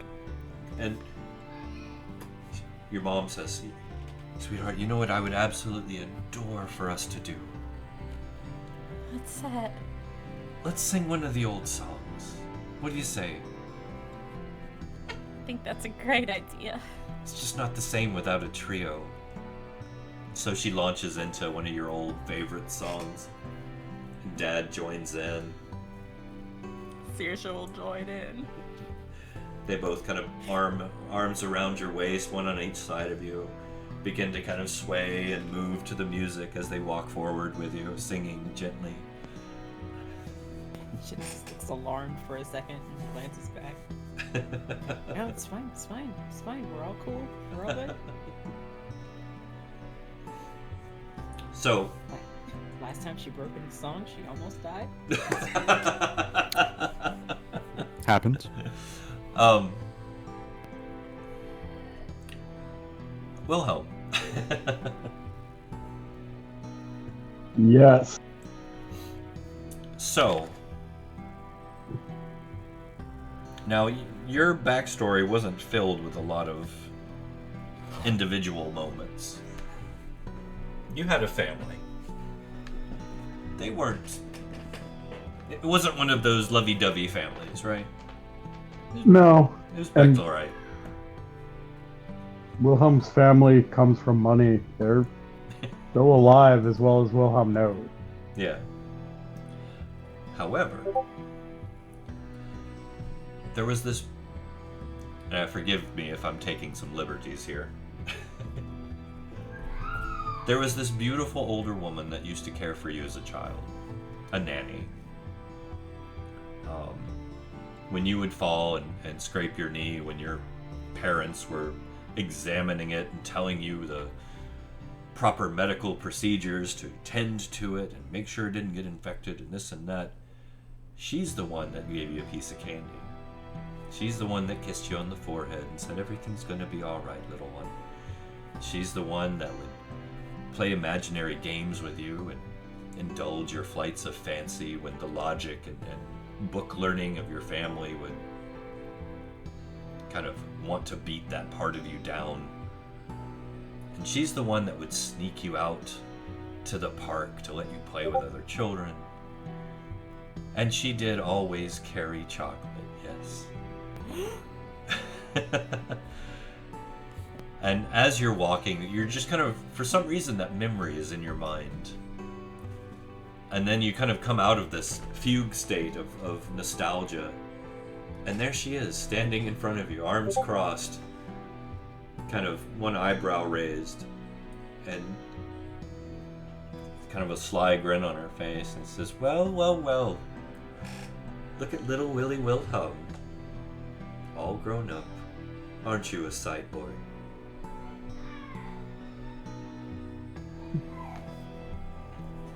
I thank you. Thank you. Is that all you got for me? You know what you need. Hang on. She starts patting her petticoat, reaches into a little pocket, holds out a small pulls a piece piece of candy out. She's holding a piece of chocolate out to you, one eyebrow raised, and kind of laughs. I see I did influence you a bit then, didn't I? Yes. You taught me the healing properties of chocolate. Sadly, I am out. You're a good one. You're a good one. They told me you were coming. How'd she decide which one of his 15 names you? They only use all of them when she's mad at him. That's about right. That's accurate. Wilhelm, I always indulged you as a boy. I always took good care of you the best I could. Treated you like you were my own child because, well, fate wasn't kind enough to bless me with my own. You were the closest I ever had, and I'm quite happy that I had you at all. Because you brought tremendous joy into my life. You gave me purpose and direction. You took care of me when I got old and sick. And you turned it around and comforted me in turn. And I think, I don't know if it was my influence or just your good nature, but you've turned out to be a fine and upstanding young man, a fantastic doctor, and a bridge between cultures.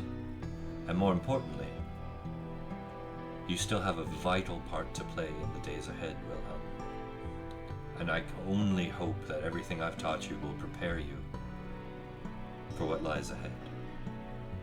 But who am I to say? Of course they will. Look at you, all grown up, a benevolent on your own accord, making your way, touched in the head by some strange little gifts. Son, you gotta tell me all about your adventures. Would you grace me with it? I extend my hand, offering my arm. She very demurely takes it. Oh, all the ladies are gonna be jealous of this one. And starts walking with you. I've done good, thanks to you. You are good, son. You always were.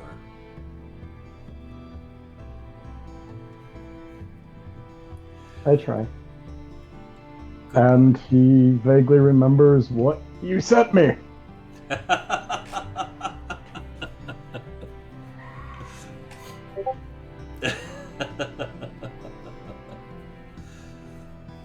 So she begins to walk with you. I assume you start telling her your exploits and adventures, maybe? Yes, but downplaying his own contributions. Of course. While also asking questions. Any particular? I just gotta interject. If Saoirse hears Wilhelm downplaying his own contribution, she's going to turn around and talk Wilhelm up, like. I could see that. and she knows. She knows. You had a question though for her, Wilhelm? What were you gonna ask her? The big one is, who told her? With time, sweetness. You're going to find out very soon, and it's a very good thing. I'm not permitted to say, because words don't quite do it justice. But trust me, you're on the right path. Come now, tell me. Tell me how you got here. You're a long way from our moon.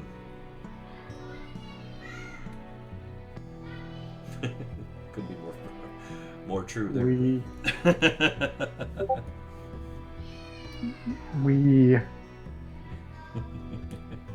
We stepped through after a friend.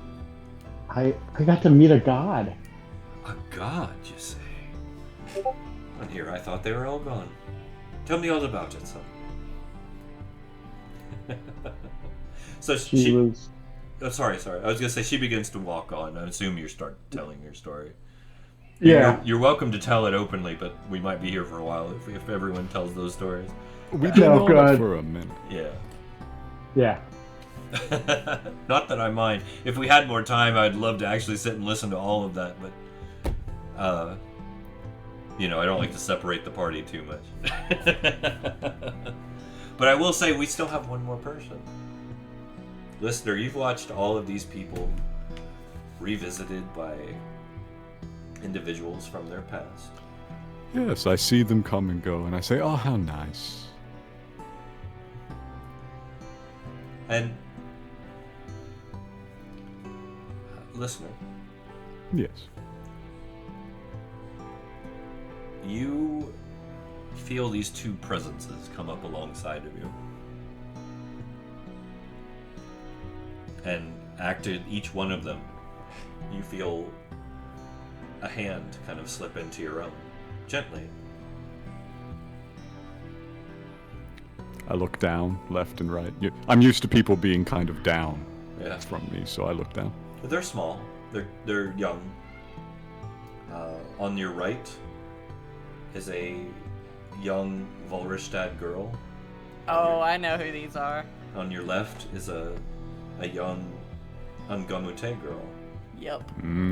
Yes. Smiling at you.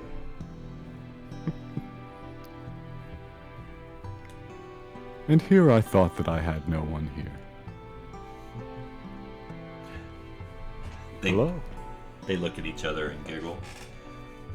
And you immediately feel your mind link up with both of theirs, as if they're old pros at this. And then you can hear them kind of chittering and giggling and going back and forth. Say, listener, you have more than any Owo. You have realized Ai's greatest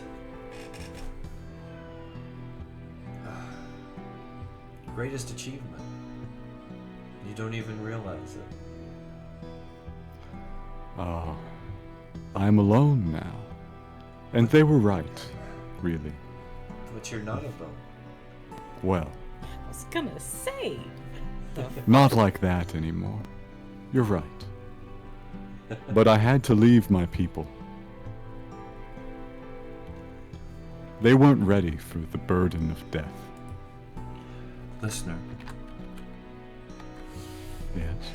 The two girls look out at the train of your companions going forward and look back up at you, and in your mind you hear them. These are your people, listener. I know that now. All of them are my people. The living and the dead. I created me because he was alone. Because they were alone. You moved beyond that. You ascended, you excelled, you evolved, you changed, you became not just we, you became listener, the person, the individual. Look at that tether coming out of your back, listener. Look at that line, the filament. You are... And they kind of laugh again. Their cheeks go ruddy and they actually kind of nestle into you on either side. You are unique. You've been granted something no other Ogham has ever had. I do not know if it's good or not, only that it was necessary. Good. Necessary. Listener, it is whatever you make it to be. That journey is yours to make. Unlike any other Ogham.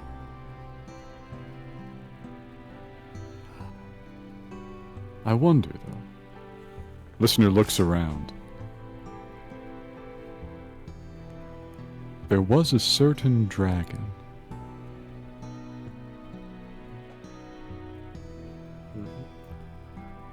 Ah, well. Perhaps the dragons are seated on the far side. She spoke very highly of you, listener. I can only hope that one day all the dead do the same. I imagine they will. Listener, would you mind terribly if we walked with you for a while? Please come, please come. On the assumption, the twin assumptions, really, that I ever leave this place, and that I ever see my people again. They Is there giggle. anything you'd like me to tell I? Just tell him that we're okay. I think he worries. He does. I remember. Come, come. We walk onwards. And they begin to share your adventures with you, if you share them. Yes, I let it play through in like high fidelity, since these are, these are some of the only creatures that have more practice than any given Ogham at this. They also were a part of the second Somnambulist prophecy, so Yes. even more special.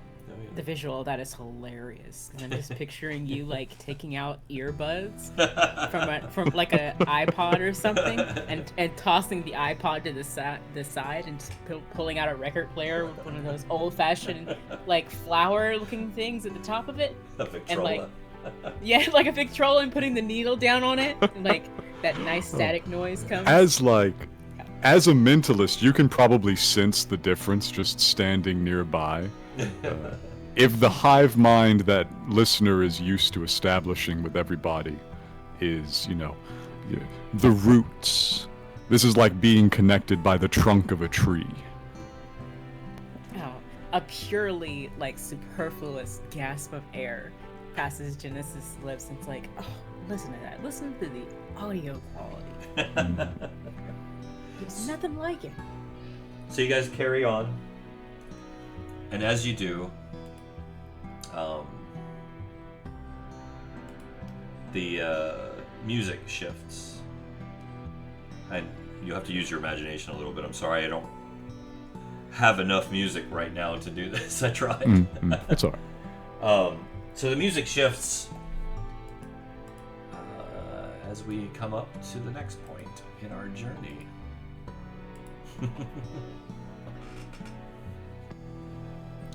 As you move forward,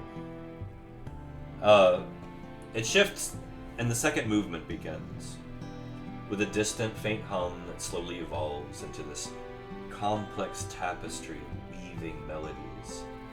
And as you listen, especially those of you musically or historically versed, which we won't do any rolls for, don't worry, the music of every era since the dawn of time begins to introduce their themes, one by one, weaving and twisting and turning, leaning on one another in this complex, beautiful an intricate tapestry of melodies, ancient spirits with mysterious, haunting melodies, and spirits of the primeval days, and spirits of the first people,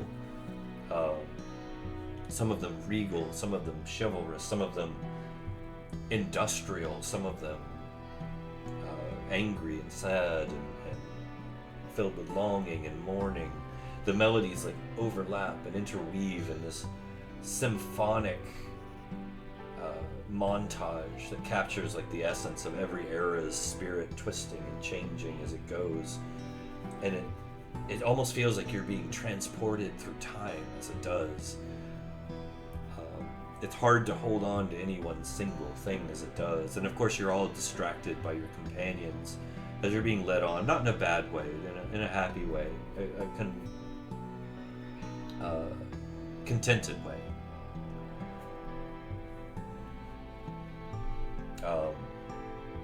And you carry on this way for a while. You're walking, and you're not making a crazy pace or anything.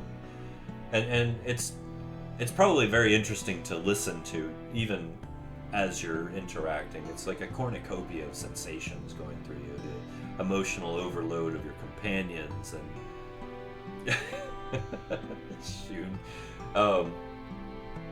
And you know, the music and the intricacy and the tapestry of Cairne's musical history being just laid bare. Things you've never seen, things you've never imagined, things you're familiar with, things you love, things you hate. It's all there in some way or another. All of the surroundings pulsing with it. You can see like the energy flowing through and around as you begin to approach the conductor prism closer and closer. You can see it hovering in the distance. This huge pulsating gem of energy.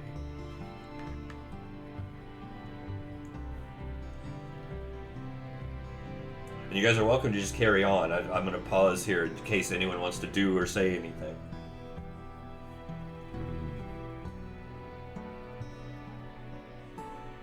Anything? No? Friends, I do not know what lies on the other side of that. Genesis is just walking around, like, eavesdropping and saying little snippets to the little baby in the arms, like, you should have seen him. He went into the consciousness of another person to pull them out. Like, I've never seen that level of bravery. Don't let him undersell you. This guy, just like hyping everybody up around, like telling legendary bear stories too. Like, Wilhelm blushes. wave your tiny fingers at the nice man. She waves at you, Wilhelm. Genesis is just like, ah. Is she too young to have candy? She looks at you, hopefully. I always was a pushover. She reaches out to you, Wilhelm. There's a sucker.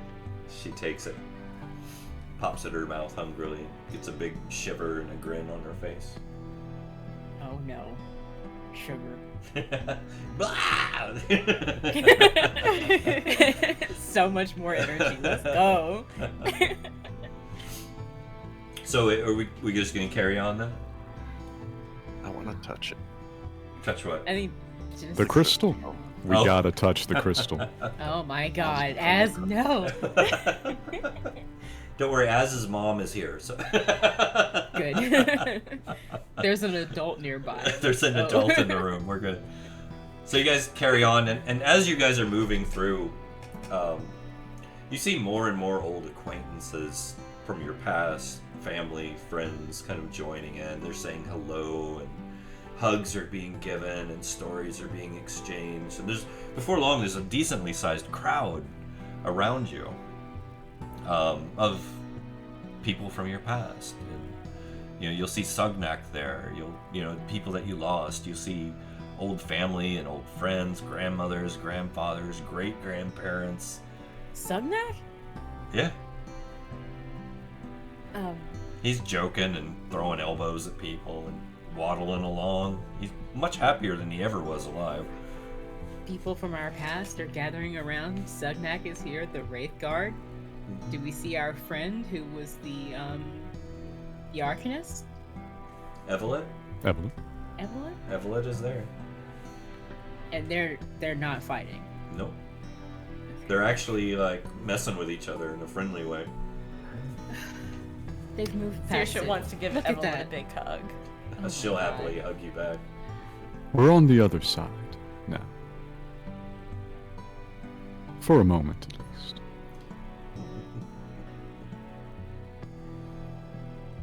But yeah, so we move forward. As you step up, the energy shifts and whirls around you, your legs, and you can feel it like this tickle of cool, pleasant energy.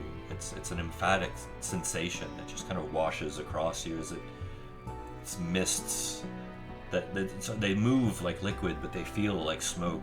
It's fantastic, but it's cool and refreshing. And once again, each of you feel like this cleansing sensation come over you. Like just all your cares and troubles are lifted away. You feel happy, you feel content, you feel lighthearted. You feel like everything that's ever been taken from you is right at your fingertips once more. You feel whole and complete again. As you step forward one more time and enter the central dais. And ahead of you floats the prism. The music I wanna just touch it. soars. Huh? I want to touch it. You want to touch it? You got a little ways to go before you can touch it. But Well, I don't want to touch it with like physically. Like I want to touch it. that's understandable. I want to touch its energy. It's understandable. Well, it's all around you right now. You can feel it moving. And as you guys enter the final dais, and you step up onto this steps that lead up to the actual central plinth below where the crystal is hovering, you feel like you're actually being led to the crystal rather than the seat. There's a few other people up here, as you can see, but you're being led down that central chamber as you go. And the final movement of this symphonic resonance begins. And it's marked by this soft, luminous choir of voices formed by the spirits that fill the amphitheater. Each of them begins to sing, embodying these abstract concepts and emotions that just vibe and shimmer all throughout the entire amphitheater. Each spirit kind of contributes its own unique vocalization to the choir that's going on around you, and it resonates with each individual essence. And for a moment, and it's hard for you to hold on to this because it's so big, but for a moment you get these flashes of awareness where you can actually sense each individual essence in that song. It's like you're aware of it, and your mind tries to hone in on what it's perceiving, but it's so big that it only lasts for a fraction of a second and then becomes too big to incorporate into your awareness, into your consciousness. And the voices begin to meld into the celestial chorus, and it grows in intensity and complexity. And as more voices join in, the harmonic layers begin to deepen and get even more emotional and palpable as it grows and swells. You can feel it physically moving you as you're moving forward down the steps.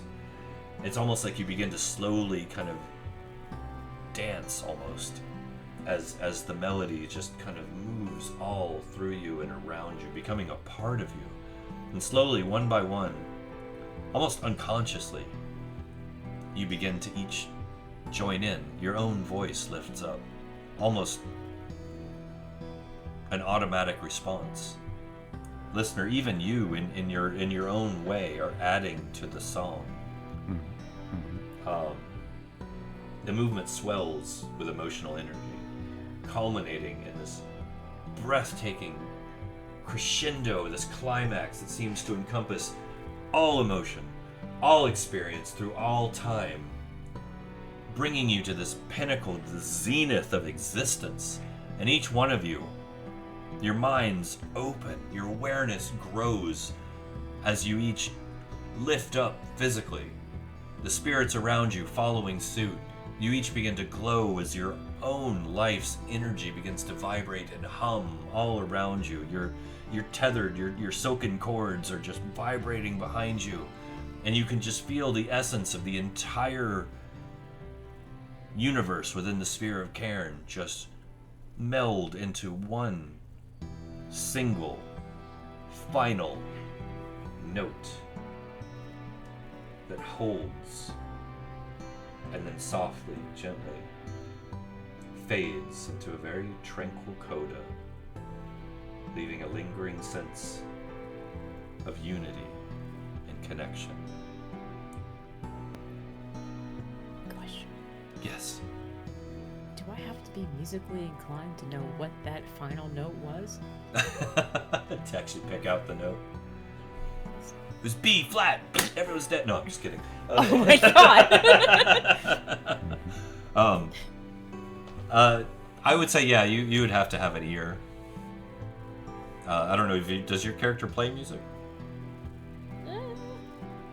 Not as like I'm not a musician, but I'd like to think that Ventrites play music. We have it in our culture. Yeah, it's something that could be picked out. It wouldn't be difficult. There's only so many notes. I've made a few fledgling attempts at carrying a note or two in my day, you know. I don't know. Oh goodness, what? Clicking on the wrong things there. It's a good one. I have to roll for that, huh?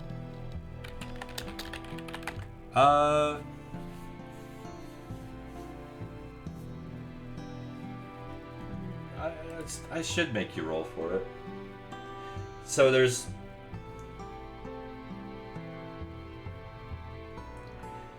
The thing is, it's less of a note and more of a pitch. And so that's where you come in. Like, you could say it's a C, but it's not the note. Because we're talking about a celestial harmony here. So many other notes coming in to harmonize with it that it's tough to pick out which one is the one that's the standout note. Yeah. You almost have to play like a harmony all the way across the range of potential pitches, and then.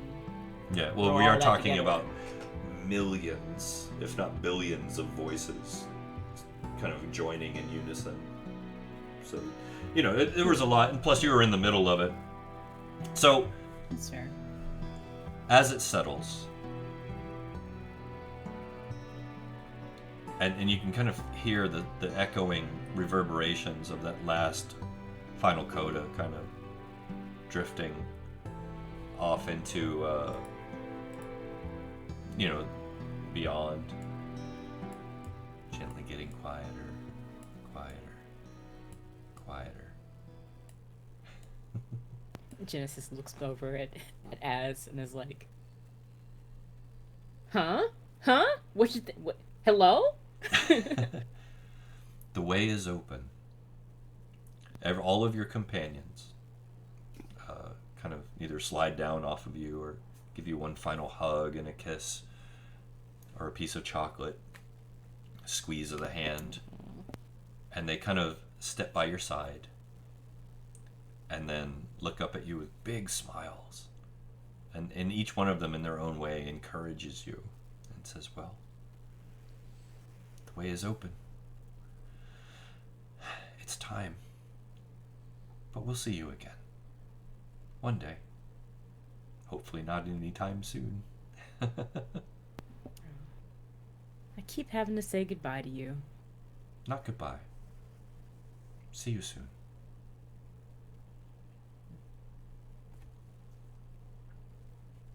I hope you rest I have well, to put Mom the and baby Dad. What do you down. mean by soon? I have to put the baby down again. Why do I keep having to put the baby down? Az, don't talk back to your mother. You know I love you. You take care of these people, Azdruzhar. Do you understand me? Yes, mother.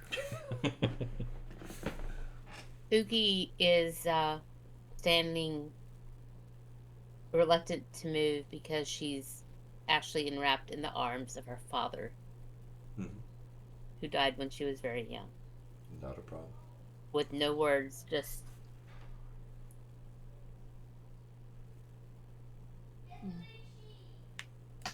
Just silent tears. And just kind of just sort of, has just kind of collapsed.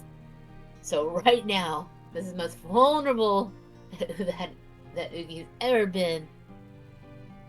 It's okay. With so much catharsis has happened that everybody, I would think at this time, is watching this like, who the heck is this? We've never seen Uki let her guard down like this ever.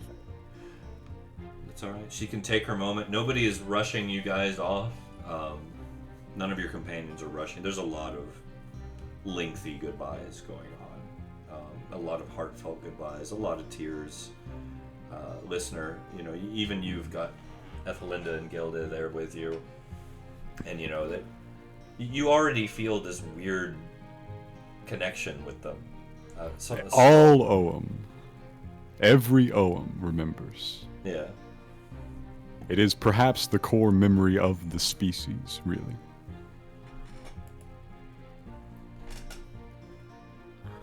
Dad, I hope your last songs that I sang at the entrance of the temple have put you to good rest, and I hope that you can continue to rest well until Bodhi returns and opens the way again.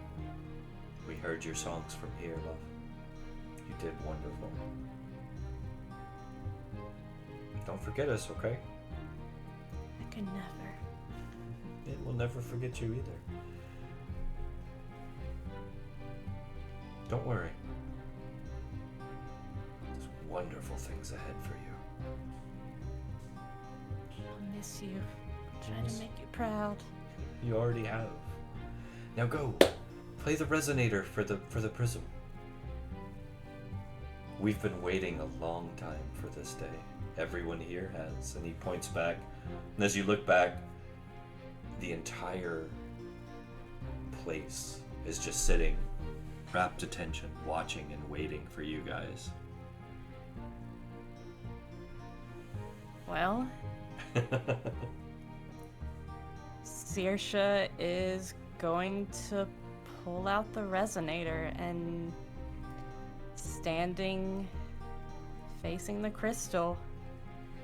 She's going to take a deep breath in, kind of a shaky breath out, a little nervous just because this feels so big and overwhelming. Are we breathing now? It's the biggest stage you've ever played on. Yeah. Big moment. And You got this. You got this. she'll begin to play. She will play a song that is deep within her heart. A song of love, a love of people, a love of Cairn. A song that's a love of hope, a song that's a love of healing. A song of unity, of one where Cairn can heal from all of this, everything that's happened in the past, 200 some odd years, and move forward for the better. All of this intention, all of this, just all of her emotions of hope and love, and just all of this just poured into this intention, just poured into her song as she just plays her absolute heart out. Okay. And sings along with it. Excellent. Give me a performance roll, please. At advantage. Saoirse gets advantage to begin with for being a Shawneesian. This is true. So we'll add a +4 to it. Hell yeah. You got Okay. this. Let's go. So what I'm just gonna roll from the sheet. So whatever I roll, just add +4. No problem. 25. 25. The resonator fills the entire space around you. You're not sure how far out it goes, but lights begin to dance around all of you, whirling and churning and frothing the air around you in this strange energy that you've never felt before, but it feels so wonderful, peaceful. Your mind's empty of their worries. Your bodies feel revitalized and young again. All of your old bad habits feel like yesterday. All of your old nightmares feel like just distant memories. All of the old tragedies and torments and hardships you've endured just fall away from your minds and your hearts as you become light. And things get brighter and brighter. And you can feel it shifting, brighter, changing, brighter, moving, changing, shifting, brighter still, until you can't help but close your eyes and lift your head up to what you assume would be the sky, and you can hear the prism begin to vibrate with the resonator. And then suddenly there's a doom, and everything goes silent and black. What did you break it? What did you do? And you can Turn smell out the lights. You can smell old must, old stone, and salt water. And it is very cold. And that's where we'll leave it for the night. There we go. Domes time, domes time, domes time. We get a round of applause for everyone. Very much. Well done. Very good. Well done. Dang. Congratulations to Oh. Church. I hope you guys had a good time. Yes. That was an incredible session. Holy shit. Well, I'm glad you guys had a good time. I had a lot of fun kind of writing this and setting this up and whatnot. You know me, I'm always doing work on you guys' games. I know it wasn't fast-paced hack and slash action tonight, but Who cares? No. These are the sort of sessions I love. I'm the Well, it happiest could've I've ever been. I got to a third page in my notes. Let's freaking go. Wow. oh, nice. Well, I hope tonight was some great character building. When we begin next session, you will all be full health, completely healed. Fatigue will be gone. Any lasting effects will be gone. Your respiratory issues will be gone. Any mental conditions that you've developed through the course of the game will be gone. And until you return to the surface of Cairn, your spectral fragmentation is gone. Oh, cool. Neat. This is the most clear your mind has been in 200 years. Yes. Also, you have leveled. Hey. So be sure to level up. I think making it through the spirit realm as you did, as hellish as it was, you've earned it. And you'll probably need it going forward. And this is 15 now, right? Just because I haven't. I believe so. That sounds right. Yes. Okay. I believe so. So, Hell yeah. those of you at home who are watching, thank you so much for staying with us tonight. It was an odd session. It's not your usual TTRPG tonight, but I had fun writing it. It sounds like everybody had fun playing it. Hope you guys had fun watching it.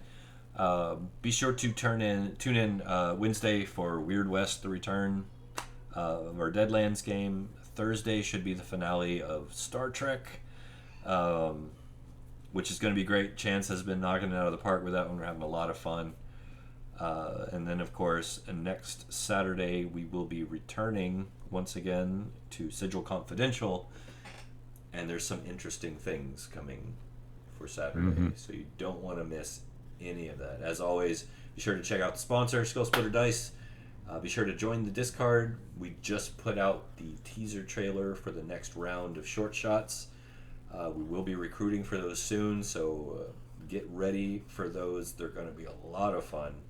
I'm looking forward to it a great deal. A lot of variety in there, including a D&D game for all of you old salty dogs who just want some old standard D&D. We don't mind. We got you. We got you.